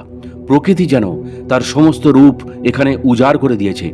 শান্ত, স্নিগ্ধ, নির্মল পরিবেশের গুণে অশান্ত মনও এখানে হার মানতে বাধ্য। পবিত্রতম স্থান এই অমরকণ্টককে নির্দ্বিধায় বলা চলে ভগবানের নিত্যধাম। আধ্যাত্মিক জগতের যেন এক অতীন্দ্রিয় রহস্যময় দ্বার। এই দ্বার অতিক্রম করা সাধারণ মানুষের পক্ষে প্রায় সাধ্যাতীত। একমাত্র সত্যানুসন্ধানী ভগবৎ প্রেমীদের পক্ষেই তা সম্ভব। প্রাচীন ধর্মগ্রন্থ এবং পুরাণ শাস্ত্র মতে ব্রহ্মা, বিষ্ণু এবং মহেশ্বর এখানে অনন্তকাল ধরে তপস্যা করে চলেছেন। বহু ঋষি, মহাঋষি, ব্রহ্মর্ষিবৃন্দ এই স্থানে অতন্দ্র তপস্যা করে সিদ্ধ কাম হয়েছেন। তাদের চরণ স্পর্শে অমরকণ্টক এক পবিত্র সিদ্ধ পীঠে পরিণত হয়েছে। এ এক স্বর্গীয় তপভূমি। এখনও এই ক্ষেত্র অনেক উচ্চকোটি যোগীদের তপশ্চর্যার স্থান। এই কারণেই অমরকণ্টককে বলা হয় আশ্রম নগরী। অনেক যোগী, মহাযোগী জনকল্যাণের জন্য আশ্রম প্রতিষ্ঠা করে নীরবে জনহিতকর নানা ক্রিয়াকাণ্ড করে চলেছেন শিবজ্ঞানের জীব সেবা। সাধারণ মানুষের মধ্যে ঐশ্বরিক চেতনার বিকাশ ঘটিয়ে সনাতন হিন্দু ধর্মের প্রসারে তারা উৎসর্গীকৃত। সবই চলেছে নীরবে, বিনা প্রচারে। আবার বহু যোগী পুরুষ তপস্থলী অমরকণ্টকের গভীরে থেকে অলক্ষ্যে একই ব্রতে ব্রতী হয়ে নিঃশব্দে কাজ করে চলেছেন। এখানে যোগী মহাযোগীদের চেনা বড়ই শক্ত। সবাই যে গেরুয়া পরে জটাধারী হয়ে আছেন তা ভাবলে কিন্তু ভুল হবে। সাধারণ মানুষের মতো সাধারণের সঙ্গে মিশে রয়েছেন তারা, চেনবার উপায় নেই, যদি না স্বয়ং তিনি নিজেকে প্রকাশ করেন। এদিকে রাত বাড়ছে, ঠান্ডার তীব্রতা ক্রমশই বাড়ছে। মন্দির ও মন্দিরের আশেপাশের পথঘাট ক্রমশই জনশূন্য হয়ে যাচ্ছে। রাত 8:30 বাজে তখন। এরই মধ্যে পথঘাট ফাঁকা হতে আরম্ভ করেছে। অধিকাংশ দোকানই বন্ধ হয়ে গেছে। বেশ শীত নেমেছে, আর ঘরের বাইরে থাকাটা লেখকের সমীচীন হবে না বলেই মনে হলো। অনভ্যস্ত স্থান, হঠাৎ এতটা ঠান্ডায় তিনি এসে পড়েছেন। অসুস্থ হয়ে পড়লে এখানে আসাটাই মাটি হয়ে যাবে। অতএব মন চলো নিজ নিকেতনে, আপ্তবাক্যটি স্মরণ করে তারা আশ্রমে ফিরে আসলেন। পথে আস্তে আস্তে নারায়ণবাবুর কাছে লেখক রঞ্জিতবাবু জানলেন, ভোর 4টে নাগাদ বরফানি দাদাজি মহারাজ আশ্রমের ভিতরের বারান্দায় এসে বসেন। ওই ভোরের হাড় কাঁপানো ঠান্ডায় কিছু শিষ্য এসে দাদাজিকে পুজো করেন। পুজো হয়ে গেলে তাঁর চরণে নিবেদিত সমস্ত সামগ্রী যারা পুজো করেন তারাই সযত্নে ভক্তি সহকারে নিয়ে যান। এরপর দাদাজি আশীর্বাদ স্বরূপ উপস্থিত ভক্তদের কপালে তিলক পরিয়ে দেন। ভোর 4টের কথা শুনে লেখক রঞ্জিত কুমার মজুমদার একেবারে আঁতকে উঠলেন। কারণ এখানে রাত যত গভীর হয় ততই ঠান্ডা বাড়তে বাড়তে হিমাঙ্কে পরিণত হয়।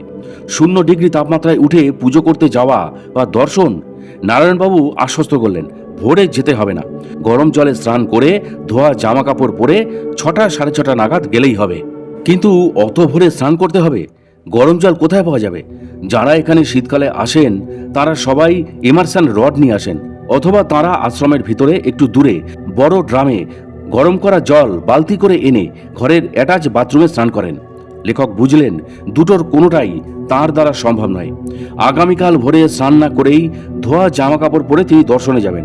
পরে সুযোগ বুঝে বেলার দিকে দোকানপাট খুললে একটা ইমারশন রড কিনে আনবেন। লেখকের মনে পড়ে গেল আজ থেকে 28 বছর আগে রানীক্ষেতের পথে কুমায়ুন পর্বতমালা বেষ্টিত এক প্রত্যন্ত পাহাড়ি গণ্ড গ্রামে ডিসেম্বর মাসে গিয়েছিলেন তিনি কায়কল্পরূপে আবির্ভূত মহাবতার বাবাজি মহারাজের দর্শনে। গ্রামের নাম হৈরা খান। গ্রামের নাম অনুসারে তিনি 1008 শ্রী শ্রী হৈরা খান বাবা নামে পরিচিত।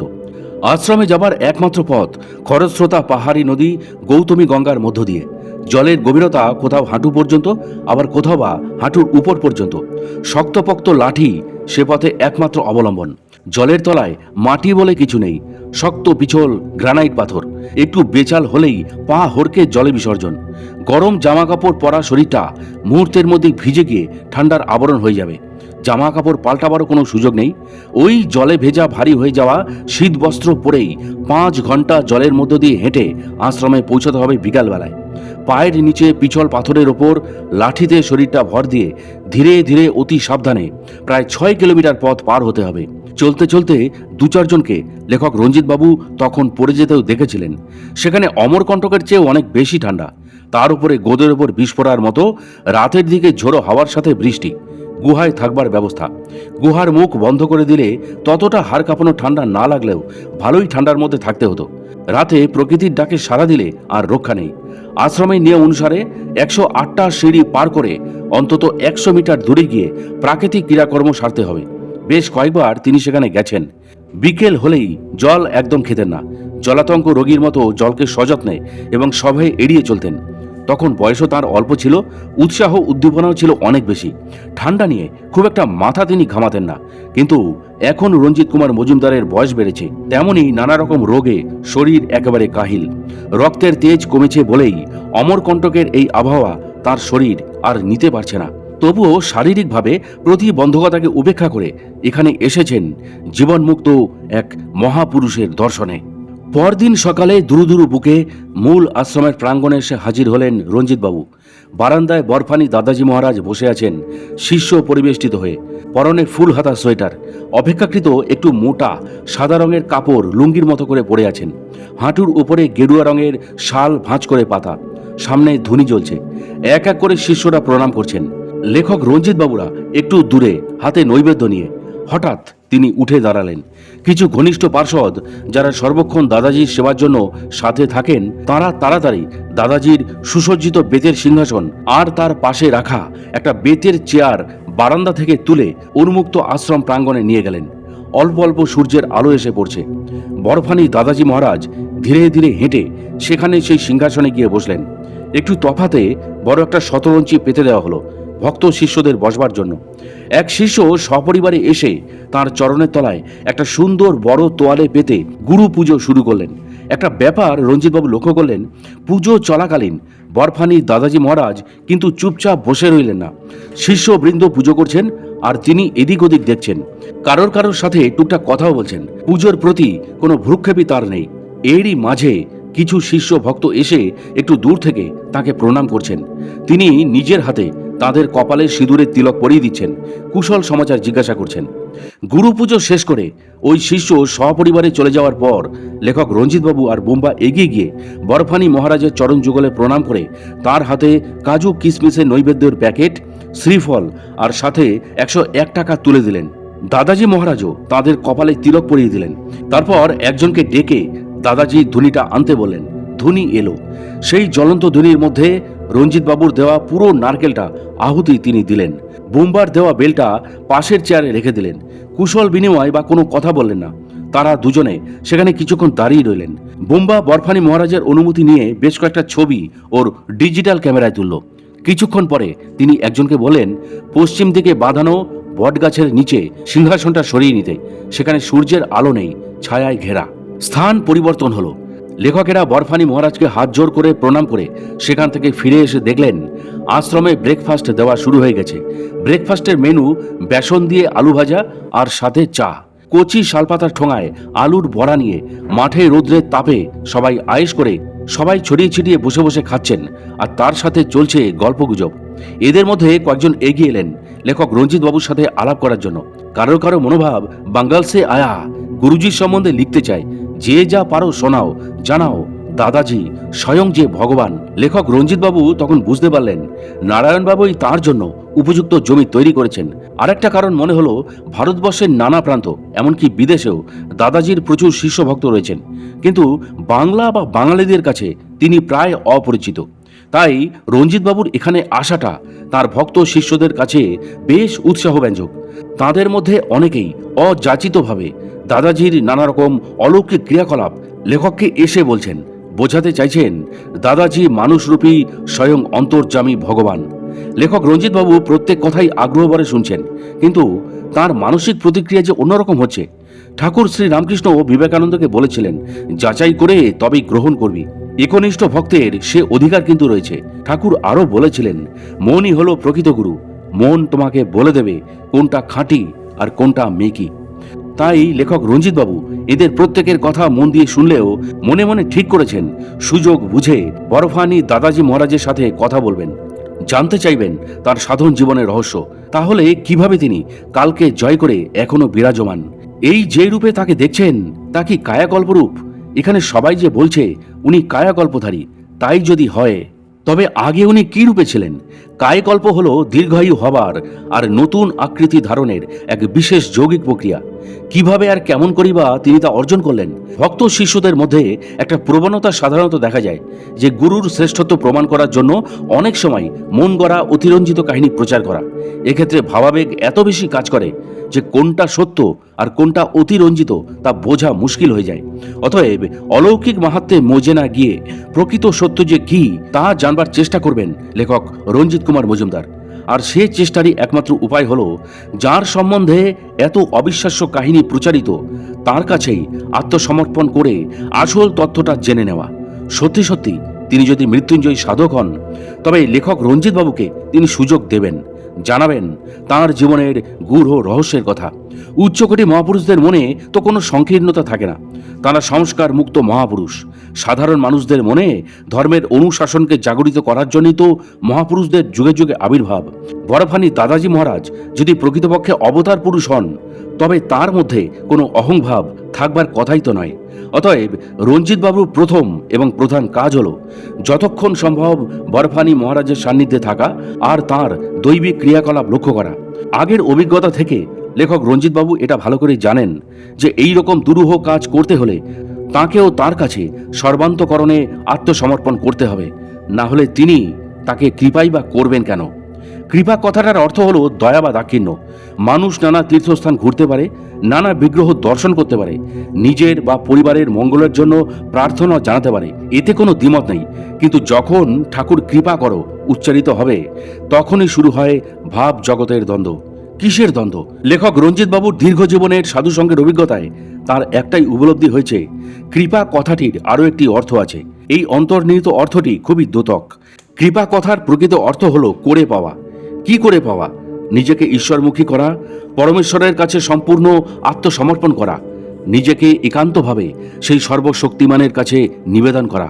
কেবল অভ্যাস বসে বিগ্রহকে দুহাত জড়ো করে প্রণাম করে ঠাকুর কৃপা করো বললে আর যাই পাওয়া যাক না কেন, ঠাকুরের দাক্ষিণ্য পাওয়া যায় না। বিশ্বাসের ভিতটা মজবুত করতে হবে। কেবল বিপদে পড়ে ঘন ঘন ঠাকুরের কাছে প্রার্থনা জানিয়ে যখন কোনো ফল হয় না, তখন ঠাকুরের প্রতি ভক্তি আর বিশ্বাস কর্পূরের মতো উবে যায়। মনে মনে ঠাকুরকে দোষারোপ করতে করতে ঠাকুর দেবতা বলে কিছু নেই, এই ভাবনা শুরু হয়। মায়ের নাড়ি ছেদন করে সন্তানের জন্ম হয়, তাই সন্তানের আরেক নাম নাড়ি কাটা ধন বা রত্ন।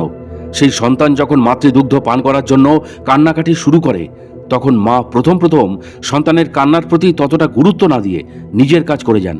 শিশুটি যখন খিদের জ্বালায় তারস্বরে কান্না জুড়ে দেয়, তখন গর্ভধারণীর হুঁশ হয়। সব কাজ ফেলে দিয়ে তিনি আগে সন্তানকে কোলে তুলে নিয়ে তার কান্না থামাবার জন্য মমতা ভরে স্তন্য পান করিয়ে তাকে শান্ত করেন। শিশুটি জগৎ সংসার ভুলে আকুল প্রাণে কেঁদেছিল বলেই তো মায়ের দয়া হলো। একেই বলে কৃপা। আসলে আমাদের মতো সাধারণ মানুষদের মধ্যে একটা বিচিত্র ভাব সবসময় কাজ করে। সংস্কার বশতই হোক বা অন্য যে কোনো কারণেই হোক, আমরা সাধারণ মানুষেরা দেবতা বা ভগবানের অবতাররূপী ঋষি ব্রহ্মর্ষি বা কোনো উচ্চকোটি মহাপুরুষের কাছে খোলামেলা হতে পারি না, একাত্ম হতে পারি না, অকপট হতে পারি না। আর পারি না বলেই যত বিপত্তি। প্রকৃত কৃপা পেতে হলে আন্তরিক ব্যাকুলতা চাই, তার কাছে আত্মসমর্পণ করা চাই। সাধক কবি রামপ্রসাদের সুরে সুর মিলিয়ে বলতে হবে, আমার চেতনা চৈতন্য করে দে মা চৈতন্যময়ী, তোর ভাবসাগরে ভেসে আমি হব মা তোর পদাশ্রয়ী। আর এখন লেখক রঞ্জিতবাবু বরফানি মহারাজের পদাশ্রয়ী। তার পরম ব্রহ্ম শ্রীগুরুর নাম জপ করতে করতে বরফানি মহারাজকে স্মরণ করছেন তিনি। তাকে জানতে হবে বরফানি মহারাজের সুদীর্ঘ জীবনের অজানা কাহিনী। তাই যতক্ষণ লেখক পারবেন তার কাছাকাছি থাকবেন। তার আচার আচরণ, কথা বলার ধরন ইত্যাদি সবই গভীর আগ্রহে তিনি লক্ষ্য করবেন। আপ্তবাক্য বলছেন, জীবনমুক্ত মহাপুরুষ দুই ভাবে অবস্থান করেন, বালকবৎ আর না হলে পিশাচবৎ। ব্রহ্মকটি জীবনমুক্ত যারা হন তারা ওই দুই ভাবের মধ্যে একভাবে থাকেন। আর একদল জীবনমুক্ত পুরুষ আছেন, তারা হলেন ঈশ্বরবৎ। তারা যেভাবে পরমেশ্বরকে পেয়েছেন সেইভাবেই প্রচার করেন। এরা হলেন ঈশ্বরকোটি জীবন মুক্তের দল। মহাপুরুষকে জানবার জন্য বা চিনবার জন্য এর চাইতে ভালো অন্য কোনো পথ কিন্তু আর নেই। অলৌকিকত্ব দিয়ে মহাপুরুষকে বিচার করা যায় না, আর তা শাস্ত্রসম্মতও নয়। অলৌকিক কথাটার অর্থ হল লোকাতীত, বিস্ময়কর, লৌকিক ব্যাখ্যার অতীত। দাদাজি মহারাজের নামে যে সংখ্যাতীত অলৌকিক মাহাত্ম্য বহুলভাবে প্রচলিত আছে এবং চর্চিত, তাতে লেখক রঞ্জিতবাবুর কোনো কৌতূহল বা উৎসাহ আদৌ নেই। দাদাজি কালজয়ী, 200 বছরের ওপর বয়স। তার পেছনে যে অপার্থিব ঘটনা আছে তাতেই তার প্রধান আগ্রহ। এ এক অতীন্দ্রিয় রহস্য যা চক্ষু, কর্ণ, বুদ্ধি ইত্যাদি ইন্দ্রিয় গ্রাহ্যের অতীত। লেখক রঞ্জিতবাবু সেই অতীন্দ্রিয় ঘটনা জানবার জন্যই অসুস্থ শরীরে এই প্রচণ্ড শীতেও এখানে এসেছেন। পার্থিব কিছু জানবার বা চাইবার কোনো আগ্রহই তার নেই। অন্তঃসলীলা বহতা সৃষ্টিশীল এক মহা সাধকের জীবন রহস্য জানার আগ্রহই তার অধিকতর কাম্য। দুপুর 3টে নাগাদ লেখক রঞ্জিতবাবুর লেখা মহাবতার বাবাজি মহারাজের স্বল্পস্থায়ী লীলা মাহাত্ম্য সম্বলিত বইটি নিয়ে বরফানি মহারাজের কাছে তিনি হাজির হলেন। যথারীতি প্রণাম করে তার হাতে বইটি তিনি তুলে দিলেন। বাংলায় লেখা বই, প্রচুর ছবিও রয়েছে। লেখকের কাছ থেকে তিনি বইটি নিলেন। বইয়ের কভার পেজে কায়াকল্পরূপী বাবাজি মহারাজের বর্তমান রূপের ছবি। অত্যন্ত আগ্রহ ভরে দু চোখ বন্ধ করে কভার পেজের ছবিটির ওপর তিনি নিজের হাত বুলালেন। বইয়ের ভেতরে শ্রী শ্রী সীতারাম দাস ওঙ্কারনাথজির ছবি, হৈরা খান বাবার শ্রীচরণে তিনি পূজারত। ছবিটি অনেকক্ষণ দেখে লেখকের দিকে তাকিয়ে বললেন, এ সীতারাম হ্যাঁ, বহুত বড়া ঋষি, হামারা সাথ কয়েক দফা মিলা থা। তারপর হৈরা খান বাবার নানা রূপের মোট 33টি ছবি প্রচণ্ড আগ্রহ ভরে দেখলেন। ছবিগুলোর ওপর ধীরে ধীরে হাত বুলাতে বুলাতে চোখ বন্ধ করে বিড়বিড় করে আপন মনে কি যেন বললেন। লেখক বুঝতে পারলেন না। তারপর বইটি মাথায় ঠেকিয়ে পাশের বেতের চেয়ারে সযত্নে দাঁড় করিয়ে রাখলেন। বোঝা গেল বরফানি মহারাজ লেখকের কাজে খুশি হয়েছেন। তার মন বলল তার অর্ধেক কাজ হয়ে গেছে। সময় সুযোগ বুঝে বরফানি দাদাজি মহারাজ নিজেই তাকে তার সাধনার কথা জানাবেন। এখন শুধু রঞ্জিতবাবুকে ধৈর্য ধরে অপেক্ষা করতে হবে। কোনো মতেই ধৈর্যচ্যুত হওয়া চলবে না। লেখক রঞ্জিতবাবু যেমন ওনার সাধন জীবনের অজানা কাহিনী জানতে আগ্রহী, তেমনি তার মনে হলো উনিও তার তিতিক্ষার পরীক্ষা নিতে আগ্রহী। যদি লেখক পাশ করেন তবেই তিনি নিজেকে উন্মোচন করবেন, নচেত নয়। ওখানে বসেই মনে মনে রঞ্জিতবাবু স্থির করলেন যতক্ষণ না দাদাজি মহারাজের কৃপা তিনি পাবেন ততক্ষণ যতটা সময় পারবেন ওনার কাছেই বসে থাকবেন। তপস্থলী অমরকণ্টকে অনেক দর্শনীয় স্থান আছে। এখন আর ওসবের দিকে লেখক মন দেবেন না। তার কাজ হয়ে গেলে যদি সময় পান তবেই অন্যান্য দর্শনীয় স্থানগুলি তিনি দেখতে যাবেন। আপাতত তার কোনো ইচ্ছাই নেই। শুরু হয়ে গেল নিয়ম করে সকাল, দুপুর, সন্ধ্যায় বরফানি দাদাজি মহারাজের কাছে গিয়ে লেখকের বসা, দু চোখ ভরে তাকে দেখা, আর এক কোণে বসে যা তিনি দেখেছেন তার ডায়েরিতে পুঙ্খানুপুঙ্খভাবে লিখতে থাকা। একদিন সকালে তার কাছ থেকে একটু দূরে একটা উঁচু জায়গায় বসে লেখক রঞ্জিতবাবু আপন মনে কিছু লিখছেন। এমন সময় হঠাৎই বরফানি দাদাজি মহারাজ ত্রিবেদী বলে এক শিষ্যকে তাকে দেখিয়ে জিজ্ঞাসা করলেন, ও ওখানে বসে কি লেখে প্রতিদিন? ত্রিবেদী জানতেন লেখকের এখানে আসার উদ্দেশ্য। হাত জোর করে বললেন, ভগবান, আপনার বিষয় উনি লিখছেন, বেশ কিছু পাতা ইতিমধ্যে লিখে ফেলেছেন। বরফানি দাদা মহারাজ শুনে একটু হাসলেন, কিছু বললেন না। লেখক রঞ্জিতবাবু বেশ বুঝতে পারছেন তিনি এক কঠিন পরীক্ষার মধ্যে দিয়ে চলেছেন। বরফানি দাদাজি মহারাজ তার ধৈর্যের পরীক্ষা নিচ্ছেন। রোজই তো দেখেন ওনাকে প্রণাম করে একটু তফাতে গিয়ে বসে তিনি নিজের মনে লিখতে যান, কোনোদিনই কিছু বলেন না। মনে হলো আজ হঠাৎই তিনি উপস্থিত ভক্ত শিষ্যদের তার এখানে আসার প্রকৃত কারণটা তিনি জানিয়ে দিলেন। এও বরফানি মহারাজের এক বিচিত্র লীলা। আর একটা কাজ করেছিলেন যা সাধারণত তিনি করেন না। রঞ্জিতবাবুর দেওয়া বাবাজি মহারাজ কলিযুগের মৃত্যুঞ্জয় অবতার বইটা সযত্নে তার পাশের চেয়ারে দুদিন সাজিয়ে রেখেছিলেন। অনেকেই বইটা দেখেছিলেন। দিল্লি থেকে আসা এক বয়স্ক শিষ্য বইটা দেখে রঞ্জিতবাবুকে জানিয়েছিলেন 1980-81-তে উনিও হৈরা খান বাবার আশ্রমে বেশ কয়েকবার গুরু দাদাজির কথায় গিয়ে নব কলেবারে হৈরা খান বাবা রূপে আবির্ভূত মহাবতার বাবাজি মহারাজকে দর্শন করে এসেছিলেন। বরফানি দাদাজি মহারাজের সঙ্গে বাবাজি মহারাজের কোথায় যেন একটা সূক্ষ্ম যোগাযোগ লেখক উপলব্ধি করতে পারলেন। তাঁর আচার আচরণ বারবার লেখককে এই উপলব্ধিকে আরও শক্তভাবে প্রতিষ্ঠিত করেছিল। তিনি জানতেন তাঁর এই অনুভূতির সঠিক উত্তর একমাত্র একজনই দিতে পারবেন, তিনি স্বয়ং বরফানি দাদাজি মহারাজ। তাই মনে মনে উদ্গ্রীব হয়ে পড়েছিলেন তাঁর সাথে একান্ত নিভৃতে কিছু কথা বলার জন্য। একদিন সকালবেলায় যথারীতি বরফানি মহারাজকে প্রণাম করে কপালে সিঁদুরের তিলক লাগিয়ে এক কোণে বসে এক মনে ডায়েরি লিখছিলেন রঞ্জিতবাবু। এমন সময় ঘটল এক অত্যাশ্চর্য ঘটনা। বরফানি মহারাজের বাঁদিকের মহিলারা ঢোলক আর করতাল বাজিয়ে একাগ্র চিত্তে গুরু কীর্তন করছেন। বেশ কিছু ভক্ত শিষ্য তাঁর ডান দিকে বসে তন্ময় হয়ে তা শুনছেন। কীর্তনের সুর ক্রমশ উচ্চ থেকে উচ্চতর হচ্ছে। সকালবেলা কীর্তন মাহাত্মে এক অপূর্ব ভক্তিরসের পরিবেশ। সুরের মূর্ছনায় সবাই একেবারে মাতোয়ারা। এমন সময় কোথা থেকে এক হৃষ্ট পুষ্ট একটি বড় বানর এসে উপস্থিত। ওই রকম একটা বানরকে দেখে কীর্তন গানের ছন্দপতন ঘটল। বানরের আকৃতি দেখে উপস্থিত সবার মধ্যেই একটা ভীত সন্ত্রস্ত ভাব, যদি কামড়ে দেয় বা আঁচড়ে দেয়। বানরটা বেশ হেলতে দুলতে বরফানি মহারাজের দিকে এগিয়ে এলো। বরফানি মহারাজের মুখে মৃদু মৃদু হাসি। বানরটা কোনো দিকে না তাকিয়ে ধীরে ধীরে দাদাজির চরণ প্রান্তে এসে প্রথমে অল্পক্ষণ চুপ করে বসে তারপর তার পরনের কাপড়টা দু হাতে যত্ন সহকারে হাঁটু পর্যন্ত তুলে চরণ সেবা করতে শুরু করলো। বরফানি মহারাজ ঝুঁকে পড়ে বানরের কীর্তিকলাপ দেখতে লাগলেন। তারপর একটা কলা ওর সামনে ধরলেন। বানরটা কলাটা দাদাজির হাত থেকে নিয়ে দূরে ফেলে আবার দু হাতে তার চরণ সেবায় মগ্ন হলো। ভাবটা তার এমনই, আগে চরণ সেবা, পরে আত্মসেবা। নিজের মনে ওর যা করণীয় কাজ তাই করে চলল। কখনো ডান চরণ, কখনো বা বাম চরণে চলল ওর ছোট্ট দুটো হাত দিয়ে সেবা। উপস্থিত ভক্তরা অবাক চোখে বানরটার ক্রিয়াকলাপ দেখে যেতে লাগলেন। কীর্তন এদিকে বন্ধ হয়ে গেছে, কারোর মুখে কোনো শব্দ নেই। এইভাবে বেশ কিছুক্ষণ চলার পর একসময় সেবা বন্ধ করে বানরটা দাদাজির মুখের দিকে তাকিয়ে চুপচাপ বসে রইল। দাদাজি আর একটা কলা আর কিশমিশ প্রসাদ ওর দু হাতের পাতায় রাখলেন। এবার সব খাবারই সে নিল এবং নিবিষ্ট মনে ওখানে বসেই খেল। খাওয়া হয়ে যাওয়ার পর দাদাজি ওকে চলে যেতে বললেন। দাদাজির কথায় সুবোধ বালকের মতো আস্তে আস্তে বানরটা মন্দিরের পাশ দিয়ে চলে গেল। ওখানে লেখকের সঙ্গেই বুম্বার হাতে একটা ক্যামেরা ছিল। বানরটার চরণ সেবার বেশ কয়েকটা ছবি সে ইতিমধ্যে ক্যামেরাবন্দি করে ফেলেছে। লেখক রঞ্জিত বাবু তার মোবাইল ফোনের ক্যামেরায় তুলেছেন ওই দুর্লভ, অদ্ভুত, অলৌকিক দৃশ্য। কারণ তিনি খুব ভালো করেই জানেন এই ঘটনা বর্ণনা করার সাথে যদি সেই দৃশ্যটা দেখাতে না পারেন তবে অনেকের মতেই ঘটনাটির সত্যতা সম্বন্ধে প্রশ্ন থেকে যেতে পারে। এই প্রসঙ্গে শ্রী শ্রী বিজয়কৃষ্ণ গোস্বামীর জীবনে ঘটে যাওয়া একটি অদ্ভুত অলৌকিক ঘটনার কথা লেখক রঞ্জিত বাবুর মনে পড়ল। প্রভুপাদ বিজয়কৃষ্ণ গোস্বামী তখন বৃন্দাবনে আসন পেতেছেন। প্রত্যেক দিন সকাল 9টার সময় ঠাকুর যখন শ্রীমদ্ ভাগবত পাঠ করতেন তখন একটি বুড়ো বানর পাঠের সময় এসে ঠাকুরের দিকে তাকিয়ে থাকত। মনে হতো ভাগবত পাঠ সে শুনছে। যতক্ষণ পাঠ হতো ততক্ষণ সে স্থিরভাবে বসে থাকত।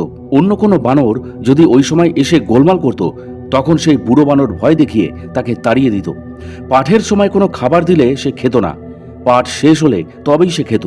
অন্য সময় তাকে দেখা না গেলেও রোজ সকাল 9টা থেকে 10টা পর্যন্ত বুড়ো বানরটি তার নির্দিষ্ট স্থানে এসে এক মনে বসে ভাগবত পাঠ শুনত। বৃন্দাবনে বানরের বড়ই উৎপাত, কিন্তু ওই বুড়ো বানরের দৌলতে গোসাইজির আশ্রমে বানরের কোনো উৎপাতই হতো না। ঠাকুর ওই বুড়ো বানরটি সম্বন্ধে বলেছিলেন, ইনি কোনো বৈষ্ণব মহাত্মা, ব্রজবাস আকাঙ্ক্ষায় বানর দেহ ধারণ করেছেন। আসলে লেখক রঞ্জিতবাবু যাদের চক্ষুষ করেছেন তারা কেউ আজ জীবিত নেই, কিন্তু বর্তমানে ক্রমবর্ধমান উন্নত বৈজ্ঞানিক যুগে স্বচক্ষে সেদিন বরফানি বাবার সামনে স্বচক্ষে যা দেখলেন তা অস্বীকার বা উপেক্ষা তিনি করবেন কিভাবে? এ তো অতীন্দ্রিয় ঘটনা। অবিশ্বাসীদের কাছে এর যুক্তিসঙ্গত ব্যাখ্যা কি কিছু আছে? এখনো এই অত্যাধুনিক যুগে এমন কিছু ঘটনা যোগী পুরুষরা অবলীলাক্রমে ঘটিয়ে চলেছেন যা সাধারণ বুদ্ধিতে ব্যাখ্যা করা যায় না, সম্ভব নয়। লেখক রঞ্জিতবাবু নিজেই এমন অনেক ঘটনার সাক্ষী। কায়কল্প রূপধারী মহাবতার বাবাজি মহারাজকেও প্রত্যেক দিন ভোরে সূর্যের আলো ফোটবার আগে গৌতমী গঙ্গা জলে তিনি যজ্ঞ করতে দেখেছেন। যতবার তিনি যজ্ঞাধারে ঘটি করে জল ঢেলেছেন ততবারই যজ্ঞাগ্নি দাউ দাউ করে জ্বলে উঠতে দেখেছেন। মনে হয়েছে যেন কেরোসিন বা পেট্রোল ঢালছেন। সবার অজান্তে ছোট্ট একটা শিশিতে ভরে সেই জল লেখক রঞ্জিত কুমার মজুমদার কলকাতায় নিয়ে এসেছিলেন। পরীক্ষা করে দেখেছিলেন শুধুই জল, না অন্য কোনো তরল পদার্থ মেশানো আছে। বোকা বনে গেছিলেন তিনি, কিছুই পাননি একমাত্র জল ছাড়া। সেদিন রাত্রিবেলায় হঠাৎ বরফানি মহারাজ বলেন, পাহারাদারকে বলে দাও আজ রাতে আশ্রমের দরজা যেন খুলে রাখে, আর 4 জনের মতো খাবার রাখবে। কিন্তু কতক্ষণ খোলা থাকবে? কে আসবে অত রাতে? জিজ্ঞাসা করবার সাহস কারোর নেই। দাদাজি যখন বলেছেন তখন সদর দরজা খোলা রাখতে হবে আর 4 জনের মতো খাবার রাখতেও হবে। বরফানি মহারাজের কথা শুনে লেখক রঞ্জিতবাবু একটু অবাক হলেন। শীতকালে অমরকণ্টকে রাত 8টা বাজলেই রাস্তাঘাট সব শুনশান হয়ে যায়। শীতের প্রকোপে যে যার ঘরে ঢুকে পড়ে। তবুও রাত 9টা থেকে 9:30 পর্যন্ত 2-1 লোক দেখা যায়। গভীর রাতে তো ভাবাই যায় না। তাছাড়াও অমরকণ্টকে আসবার রাস্তাও তো দুপাশে বনের মধ্যে দিয়ে, এছাড়াও নির্জন স্থান। অত রাতে বন জঙ্গলের মধ্য দিয়ে কেই বা আসবে? মনের কৌতূহল মনেই রেখে বরফানিজিকে প্রণাম করে লেখক রঞ্জিতবাবু চলে এলেন। পরের দিন সকালবেলায় ছোট পূজারী অনন্তজিকে সুযোগ বুঝে লেখক জিজ্ঞাসা করলেন, গতকাল রাতে কেউ কি এসেছেন? অনন্তজি বললেন, রাত 1:30 নাগাদ ওর দাদা শ্রীধর গৌড়া সপরিবারে নিজের গাড়ি নিয়ে এসছেন। দাদাজির কৃপায় কোনো মতে আশ্রমে পৌঁছেছেন। লেখক বললেন, কেন? কোনো মতে কেন?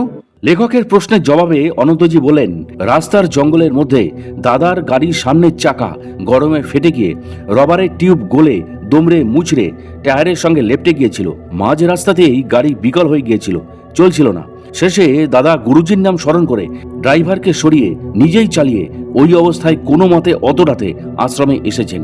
শ্রীধর গৌড়া এর কথাই তো নারায়ণবাবু লেখককে বলে গেছিলেন।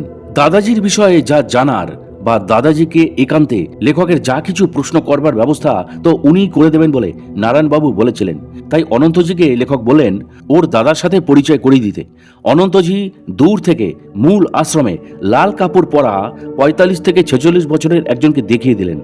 ওখান থেকেই দেখলেন শ্রীধর গৌড়াকে দাদাজির সামনে বসে ওনার সঙ্গে কথা বলছেন। পাশে ওনার স্ত্রী আর দুটি বাচ্চা বসে আছে। মেয়েটি বড়, বয়স আন্দাজ ১০ বছর, ছেলেটি ছোট, বড়জোর ৬-৭ বছর। শ্রীধরজির জন্য আশ্রমের মাঠে অপেক্ষা করতে লাগলেন লেখক রঞ্জিত কুমার মজুমদার। মূল আশ্রম থেকে বেরোলেই এগিয়ে গিয়ে তিনি আলাপ করবেন। মনে খুব আনন্দ হচ্ছে তার। যাক, শ্রীধরজি যখন এসে গিয়েছেন তখন আর কোনো চিন্তাই নেই, তার কাজ নির্বিঘ্নে সমাধা হয়ে যাবে।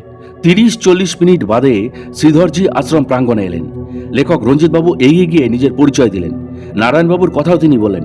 স্ত্রী আর ছেলে মেয়েকে ঘরে যেতে বলে লেখকের পাশে বসেই জিজ্ঞাসা করলেন কবে তিনি এসছেন, দাদাজির সাথে বিশেষ কোনো কথা হয়েছে কিনা। লেখক জানালেন তেমন কোনো বিশেষ আলোচনা হয়নি, ওনার জন্য অপেক্ষায় রয়েছেন। তারপরেই লেখক জিজ্ঞাসা করলেন গতকাল রাতে বরফানিজি বলেছিলেন বটে আশ্রমের সদর দরজা যেন খোলা থাকে, এত রাত হলো কেন? তার কথা শুনে শ্রীধরজি অবাক হয়ে জিজ্ঞাসা করলেন দাদাজি এই কথা বলেছিলেন? আশ্চর্য। লেখক বললেন এতে অবাক হওয়ার কি আছে, আপনি নিশ্চয়ই ফোনে দাদাজিকে বলেছিলেন আপনার রাস্তায় রাত হবে, আশ্রমের গেটটা যেন খোলা থাকে। শ্রীধরজি লেখক রঞ্জিতবাবুর দিকে তাকিয়ে বললেন আমি ওনাকে কিছুই জানাইনি। গত পরশুদিন আমার আসবার কথা ছিল, বিশেষ কাজে আটকে পড়ায় গতকাল রাতে এসে পৌঁছেছি। তাও পৌঁছতে পারতাম না যদি দাদাজি কৃপা না করতেন। সারা রাত ছেলে মেয়ে আর বউকে নিয়ে জঙ্গলেই কাটাতে হতো। মোটামুটি ৯টা, ৯:৩০ মধ্যেই আশ্রমে পৌঁছে যাব জানতাম। হঠাৎ মাঝ রাস্তায় আমার গাড়ির সামনের চাকা বাস্ট করলো। দুধারে জঙ্গল, চারিধারে ঘুটঘুটে অন্ধকার, আশেপাশে কোনো লোকজনও নেই। গাড়ি থেকে নেমে টর্চ জ্বালিয়ে দেখলাম সামনের ডান দিকের চাকা বেঁকে গিয়েছে। তখন বুঝতে পারিনি, গরমে টিউব গলে জট পাকিয়ে গেছে। বাইরে থেকে বুঝলাম চাকার যা অবস্থা তাতে গাড়ি ১ ইঞ্চিও নড়বে না। এত রাতে ওই অবস্থায় কি করব বুঝে উঠতে পারছিলাম না। সঙ্গে অতিরিক্ত কোনো চাকাও নেই যে পাল্টাবো।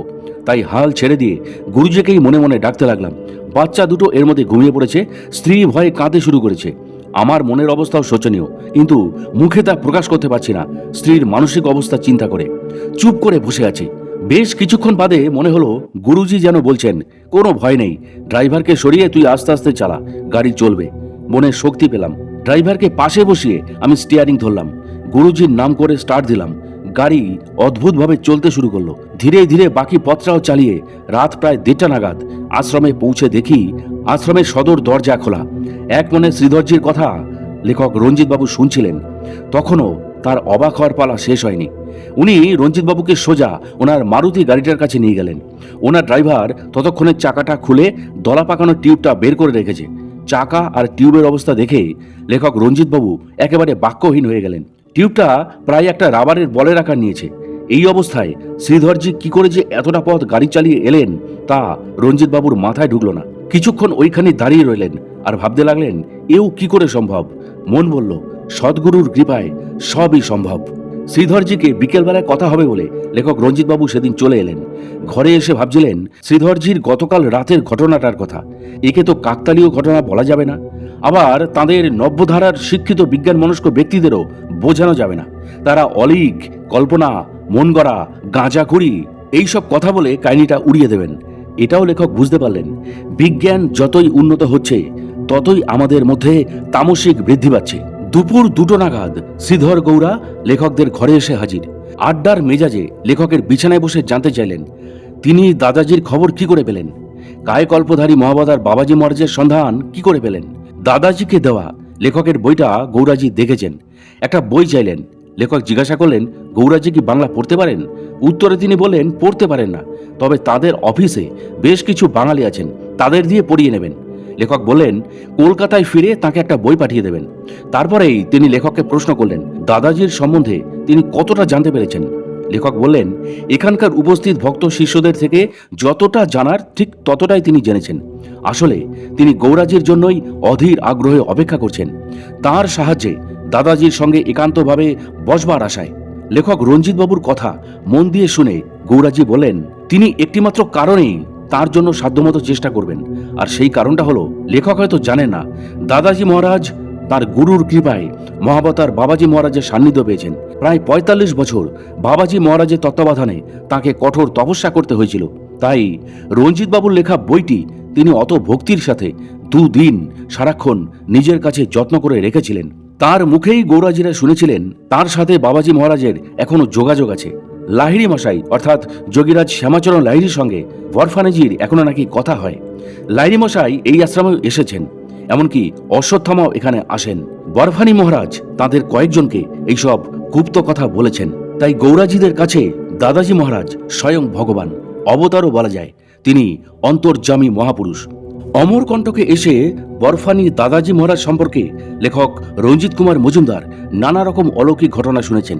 যেমন একবার তিনি গাড়ি করে যাচ্ছিলেন, বনের পথে হঠাৎ গাড়ি বন্ধ হয়ে যায়। ড্রাইভার গাড়ি অচল হবার কারণ খুঁজতে গিয়ে দেখে তাড়াহুড়োতে গাড়িতে পেট্রোল ভরেনি, ভুলে গেছে। ড্রাইভার ভয় পেয়ে যায়, এই বনে কোথায় পেট্রোল পাবে। ভয়ে দাদাজিকে জানাতেও পারছে না। কিংকর্তব্য বিমূঢ় অবস্থা তখন ড্রাইভারের।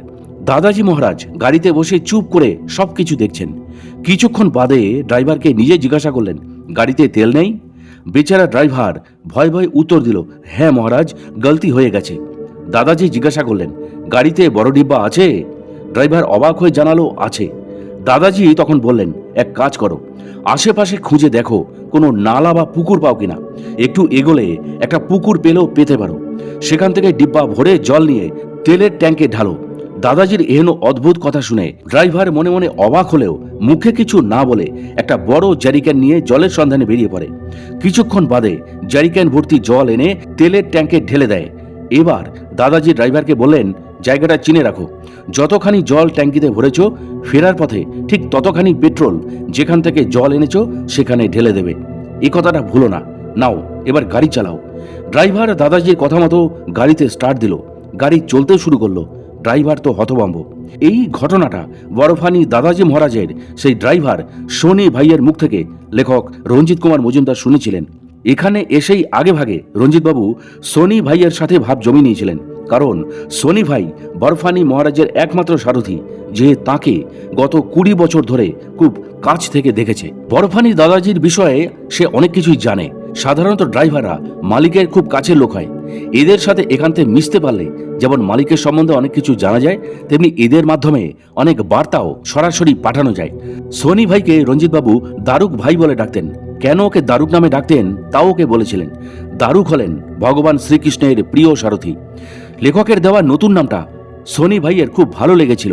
যখনই দেখা হতো তখনই হাসি মুখে রঞ্জিতবাবুকে সে নমস্কার করত, সময় পেলেই গল্প করত।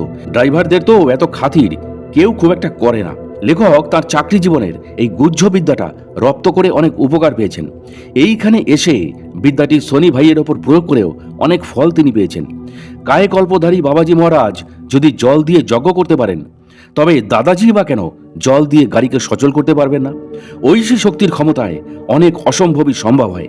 বরফানির দাদাজি মহারাজের মধ্যে সেই ঐশী শক্তি আছে বলেই তার জল দিয়ে মোটর গাড়ি চালানো বাবাজি মহারাজ বা যোগীরাজ শ্যামাচরণ লাহিড়ী মশাই কিংবা অশ্বত্থামার সঙ্গে এখনো যোগাযোগ থাকার ব্যাপারে অবাক হওয়ার কিছু নেই। গৌরাজির কথা শুনে লেখকের মাথার মধ্যে সেই ভাবনাটা যা শুরু থেকে মাথায় কিলবিল করছিল তা আবার চাকার দিয়ে উঠল। গৌরাজির হাত দুটো ধরে লেখক তাকে অনুরোধ করলেন, দাদাজির একটা সাক্ষাৎকারের খুব তাড়াতাড়ি কি ব্যবস্থা করা যাবে? নর্মদা জয়ন্তী উৎসব শুরু হয়ে গেছে। ভারতের বিভিন্ন প্রান্ত থেকে এমনকি বিদেশ থেকেও শিষ্য ভক্তের দল আশ্রমে এসে হাজির হচ্ছেন। পরে লোকজন বেশি হয়ে গেলে ইচ্ছা থাকলেও তার বাস্তবায়িত করা সম্ভব হবে না। গৌরাজি লেখক রঞ্জিতবাবুর কথা শুনে একটু ভেবে তাকে বললেন, একটা সাদা কাগজে আপনার মনের ইচ্ছা সংক্ষেপে লিখুন, আমি তার নিচে আপনার বক্তব্যটা হিন্দিতে লিখে দেবো। তারপর চিঠিটা বিকেলবেলায় ওনার হাতে দেবেন, তারপর দেখুন কি হয়। গৌরাজির কথা লেখকের উৎসাহে জল ঢেলে দিল। রোজই তো তিনি দেখেন 2-4 জন শিষ্য এইরকম চিঠি লিখে ওনার হাতে দেন, উনি তা গ্রহণ করে পাশের বেতের চেয়ারে রেখে দেন। খুলে যেমন পড়েন না, তেমনি রাতে আসন ছেড়ে উঠবার সময় কোনো কাগজই সঙ্গে নেন না। সব চিঠি সেইখানে পড়ে থাকে। অকপটে মনের সংশয় গৌরাজিকে লেখক রঞ্জিতবাবু জানালেন। গৌরাজি তাকে উৎসাহিত করার জন্যই যেন বললেন, আপনার বেলায় তা হবে না। আপনার তো কিছু পাওয়ার নেই, কোনো কিছু চাওয়ারও নেই। আপনার ইচ্ছা কেবল ধর্মীয় বিষয় কিছু জানার। মনে তো হয় না আপনাকে উনি নিরাশ করবেন। অগত্যা ভাগ্যের হাতে ব্যাপারটা সঁপে দিয়ে অতি সংক্ষেপে লেখক তার মনের ইচ্ছা জানিয়ে একটা চিঠি বরফানি দাদাজি মহারাজের উদ্দেশ্যে লিখে গৌরাজির হাতে দিলেন। তিনি সেটা হিন্দিতে তর্জমা করে তাকে দিয়ে বলেন, বিকেল 4টে নাগাদ দাদাজির কাছে চলে যাবেন, আমি থাকবো, আপনি নিজের হাতে চিঠিটা ওর হাতে দেবেন। যথাসময় বরফানি মহারাজের কাছে গিয়ে লেখক রঞ্জিতবাবু দেখলেন সেখানে গৌরাজি বসে আছেন। তিনি চিঠিটা ভাঁজ করে লাল কালি দিয়ে কয়েকটা দাগ দিয়ে রেখেছিলেন, যাতে রঞ্জিতবাবুর চিঠিটা তিনি সঙ্গে নিলে তিনি বুঝতে পারেন। দুরু দুরু বুকে দাদাজিকে প্রণাম করে চিঠিটা লেখক রঞ্জিতবাবু তার হাতে দিলেন। বরফানি দাদাজি মহারাজ তার হাতে ধরা চিঠিটা দেখে জিজ্ঞাসা করলেন, কি আছে এতে? লেখক রঞ্জিতবাবু কোনো মতে বললেন, মনের কিছু ইচ্ছার কথা লেখা আছে। তিনি চিঠিটা নিয়ে যথারীতি না পড়েই পাশের চেয়ারে রেখে দিলেন। গৌরাজির সাথে লেখকের চোকাচোকি হলো। তিনি বোঝাতে চাইলেন, দেখলেন তো আমার চিঠিরও এই একই দশা হলো। তারপর সেখানে কিছুক্ষণ থেকে বিষণ্ণ মনে লেখক রঞ্জিত কুমার মজুমদার ফিরে এলেন। আধ ঘন্টা বাদে লেখক দেখলেন গৌরাজিও বেরিয়ে আসছেন। তাকে দেখেই লেখক বলে ফেললেন, দেখলেন তো দাদাজি চিঠিটা না খুলেই রেখে দিলেন। গৌরাজি লেখককে সান্ত্বনা দিয়ে বললেন, রাত পর্যন্ত দেখুন না কি হয়। বিকেল গেল, এবার রাত। যখন তিনি আসন ছেড়ে উঠবেন জানি তো কি হবে, তবুও চাষা যেমন আশায় বুক বাঁধে, লেখকের অবস্থাও অনেকটা সেই রকম। মনে মনে ভাবলেন, যে আশায় এখানে এসেছেন তার পূর্ণ হলো না, কি আর করা যাবে, দেখা যাক রাতে কি হয়। সন্ধ্যা 7টা বাজতে না বাজতেই লেখক রঞ্জিতবাবু আবার হাজির হলেন বরফানি দাদাজি মহারাজের কাছে। প্রণাম করে এক ফাঁকে দেখে নিলেন আরও বেশ কয়েকটা চিরকুট ইতিমধ্যেই জমা পড়েছে। সেগুলোর মধ্যে তারটা যে কোথায় ঢুকে রয়েছে তিনি বুঝতে পারলেন না। আরও প্রচুর লোক হয়েছে। একটু দূরে দাঁড়িয়ে মনে মনে তিনি প্রার্থনা করতে লাগলেন, আমি তো জাগতিক সুখ স্বাচ্ছন্দ্যের জন্য তোমার কাছে আর্জি জানাইনি। আমার ঐকান্তিক প্রার্থনা তোমার সাধারণ জীবনের কিছু কথা জানা, এতে দোষ কোথায়? কেন তোমার কৃপা থেকে বঞ্চিত হব? এই রকম 7-5 ভাবছেন আর অপলক নয়নে বরফানিজিকে লেখক দেখে যাচ্ছেন। ঈষৎ নীল রঙের কাপড় লুঙ্গির মতো করে জড়িয়ে পড়া, গায়ে হালকা লাল রঙের একটা পুলওভার, গলায় একটা মাফলার জড়ানো। আজ ঠান্ডাটা একটু বেশিই পড়েছে। চরণের সামনে ধুনিতে মাঝে মাঝে কাঠ গুজে আগুনের উত্তাপ বাড়ানো হচ্ছে। তার ডান পাশে প্রশস্ত বারান্দায় শ্রীধর গৌরাজি আর দুজন শিষ্য একাগ্র চিত্তে গৌরাজির লেখা শ্রী যন্ত্রম গ্রন্থ পাঠ করে চলেছেন। দাদাজি নির্বিকার চিত্তে বসে আছেন। মাঝে মধ্যে পাঠরত গৌরাজিদের দেখছেন। কখনো বা সামনে মুখ ঢাকা আষ্টে পৃষ্ঠে শীত বস্ত্রে আচ্ছাদিত শিষ্যদের দেখছেন। লেখক রঞ্জিতবাবু সবার পিছনে একা দাঁড়িয়ে আছেন। শতরঞ্জিতে বসবার ক্ষমতা রঞ্জিতবাবুর নেই, আবার ঘন্টার পর ঘন্টা দাঁড়িয়ে থাকার অবস্থাও তার নেই। দুটো পাই তার অকেজো। তবুও পায়ের যন্ত্রণা আর উন্মুক্ত প্রাঙ্গণের হাড় কাঁপানো ঠান্ডা উপেক্ষা করেই লেখক রঞ্জিতবাবু দাঁড়িয়ে আছেন, তার মনের অজস্র প্রশ্নের উত্তরের প্রাথমিক ইঙ্গিত পাওয়ার আশায়। গৌরাজিদের পাঠ একসময় শেষ হলো। দাদাজিকে ওখান থেকে প্রণাম জানিয়ে গৌরাজি লেখকের কাছে এলেন। জিজ্ঞাসা করলেন তিনি কখন এসছেন। লেখক বললেন ঘণ্টাখানেক হবে। দাঁড়িয়ে দাঁড়িয়ে পায়ের যন্ত্রণাটা ক্রমশই বাড়ছে। তিনি বুঝতে পারছেন না কতক্ষণ এইভাবে থাকতে হবে। গৌরাজি শুনলেন, কিছু বললেন না। মনে মনে লেখক তখন ভাবতে শুরু করেছেন আর কিছুক্ষণ দেখে চলে যাবেন। কতক্ষণ এই ঠান্ডায় অসুস্থ শরীরে দাঁড়িয়ে থাকা যায়? তার মনে হলো বরফানি মহারাজ যদি আজ তার ধৈর্যের পরীক্ষা নিয়েই থাকেন তবে তিনি নির্ঘাত ফেল। লেখক শুনেছেন তিনি নাকি অন্তর্যামী, সবার মনের কথা জানতে পারেন। তাহলে কি তার মনের কথা, শারীরিক অসুস্থতার কথা তিনি জানতে পারছেন না, নাকি তিনি কেবল তার শিষ্যদের কথাই জানতে পারেন? তার মতো বহিরাগতদের মনের খোঁজখবর তিনি রাখেন না। গৌরাজির কথায় লেখকের চিন্তায় ছেদ পড়ল। তিনি বলেন, দেখুন দেখুন, দাদাজি মহারাজ পাশে রাখা থালা থেকে কি যেন খুঁজছেন, উনি এবার উঠবেন। গৌরাজি বাঁ হাতে লেখকের হাতটা ধরে সামনে বসে থাকা শিষ্যদের পাশ কাটিয়ে তাকে বারান্দার কাছে নিয়ে এলেন। রঞ্জিতবাবু বরফানি মহারাজকে স্পষ্ট দেখতে পাচ্ছেন। তিনি বাঁ দিকে ঝুঁকে থালায় রাখা চিরকুটগুলো ঘাঁটতে ঘাঁটতে হঠাৎ একটা চিরকুট বার করে আনলেন। পরিষ্কার লেখক দেখলেন লাল দাগ দেওয়া চিরকুটটা মহারাজের হাতে। চিরকুটটা হাতে নিয়ে এবার পূর্ণ দৃষ্টিতে তিনি লেখকের দিকে তাকালেন। তারপর পুলোভারের পকেটে সেটা ঢুকিয়ে রেখে নিজের ঘরে যাবার জন্য ধীর পদক্ষেপে হাঁটা শুরু করলেন। বরফানি মহারাজের চলে যাওয়ার পথের দিকে অবাক বিস্ময়ে তাকিয়ে থাকতে থাকতে নিজের অজান্তেই ভক্তিভরে প্রণাম করে মনে মনে লেখক রঞ্জিতবাবু প্রার্থনা করলেন, যদি কৃপা করে সব জানাও তবে তোমাকে এখান থেকে কিছু প্রশ্ন করতে পারি। শিষ্য পরিবেষ্টিত ভিড়ে নয়। গৌরাজির আনন্দ আর ধরে না। খুশিতে ডগমগ হয়ে তিনি রঞ্জিতবাবুকে বলেন, দেখলেন তো কতগুলো চিঠি থালায় ছিল, সব বাদ দিয়ে কেবল আপনার চিঠিটাই উনি ঠিক খুঁজে নিয়ে চলে গেলেন। আমার জীবনে এই প্রথম এই রকম ঘটনা আমি ঘটতে দেখলাম। বললেন, গৌরাজি, প্রচুর লোকই রোজই চিঠি দেন, উনি গ্রহণ করে থালায় রেখে দেন। আজই প্রথম দেখলাম আপনার চিঠিটাই উনি নিয়ে গেলেন। গৌরাজির কথা যদি ঠিক হয় তবে অবশ্যই রঞ্জিতবাবু ভাগ্যবান। মনে যে আরও একটা দ্বিধা রয়ে গেল, ওটা আর সংকোচের জন্য গৌরাজিকে লেখক জানালেন না। বরফানি মহারাজ চলে যাওয়ার সময় পিছন থেকে আরও একটা আর্জি তাকে নিবেদন করেছেন মনে মনে। আর তার কথোপকথনে যেন শিষ্য ভক্তদের ভিড় না থাকে, একান্তেই তাকে পেতে চান। এই কদিনের মধ্যেই এখানকার পরিস্থিতি রঞ্জিতবাবু বুঝে গেছেন। এখানে তাকে একান্তের নিরিবিলিতে পাওয়া অসম্ভব ব্যাপার বললেও কম বলা হবে। সর্বক্ষণেই ভক্তের দল তাকে ঘিরে থাকেন, সেখানেই তার প্রার্থনা না মঞ্জুর হবার সম্ভাবনাই বেশি। তবু এটা আশা। সবাই বলেন বরফানি মহারাজ অন্তর্যামী। লেখকের অন্তরের ইচ্ছা যদি তার হৃদয়তন্ত্রে বাজে তাহলেই সম্ভব, নচেত নয়। আশ্রম থেকে প্রকাশিত হিন্দি মাসিক পত্রিকা বরফানি বোধের কয়েকটা বিশেষ সংখ্যা গৌরাজির সহযোগিতায় লেখক রঞ্জিত কুমার মজুমদারের হাতে এসেছিল। গত 2007 সালের মে মাসের পত্রিকা থেকে তিনি জানতে পারলেন আজ থেকে 18 বছর আগে অর্থাৎ 1990 সালের নভেম্বর মাসে হিন্দি বলয়ের অন্যতম জনপ্রিয় মাসিক পত্রিকা কাদম্বিনীতে বিলাসপুর সুন্দরলাল শর্মা মুক্ত বিদ্যালয়ের চ্যান্সেলর ডক্টর টি.ডি. শর্মা দাদাজি মহারাজের ঐশ্বরিক ক্ষমতার পুনর্মূল্যায়ন করতে গিয়ে জানিয়েছিলেন, যোগাধিরাজ ব্রহ্মর্ষি বরফানি দাদাজি মহারাজ বর্তমানকালের যোগী ঋষিদের মধ্যে উত্তমতম মহাঋষি। তিনি নবরূপে সাক্ষাৎ ভগবান। তিনি আরও জানিয়েছেন, এই প্রকার মহান বিভূতি পরম্পরায় এক অদ্ভুত চরিত্র আর অসীম ঐশী শক্তি সম্পন্ন শ্রী বরফানি দাদাজি মহারাজ। একমাত্র দেবাদিদেব মহাদেব 8 প্রকার ঐশী শক্তির অধিকারী। এই 8 প্রকার ঐশী শক্তি হল অনিমা, লঘিমা, ব্যাপ্তি, প্রাকাম্য, মহিমা, ঈশিত্ব, বশিত্ব আর কামা বসায়িত্ব।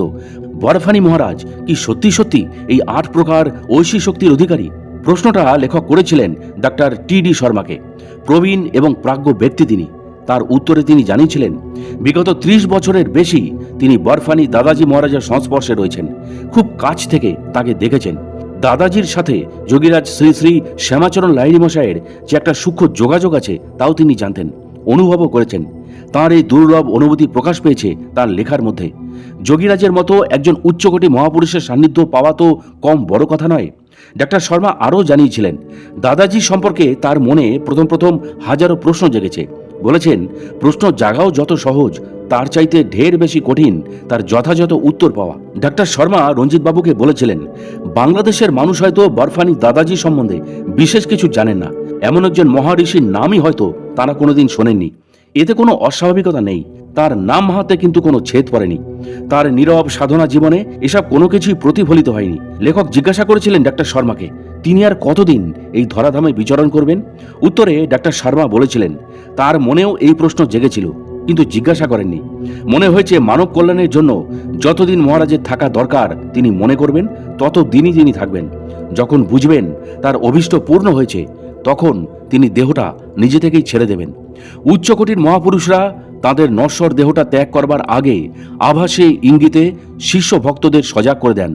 এটাই তো নিয়ম। সেরকম কিছু তো এখনো ঘটেনি। কবে তিনি চলে যাবেন এই চিন্তা শুধু শুধু করতে যাওয়ার কোনো অর্থই নেই। যতদিন আছেন ততদিনই তো আমাদের লাভ, আনন্দ। প্রিয় দর্শক ও শ্রোতা, আজকের এই কাহিনীটি আপনাদের কাছে কেমন লাগলো তা অবশ্যই আমাকে কমেন্ট ও লাইক দিয়ে জানাবেন।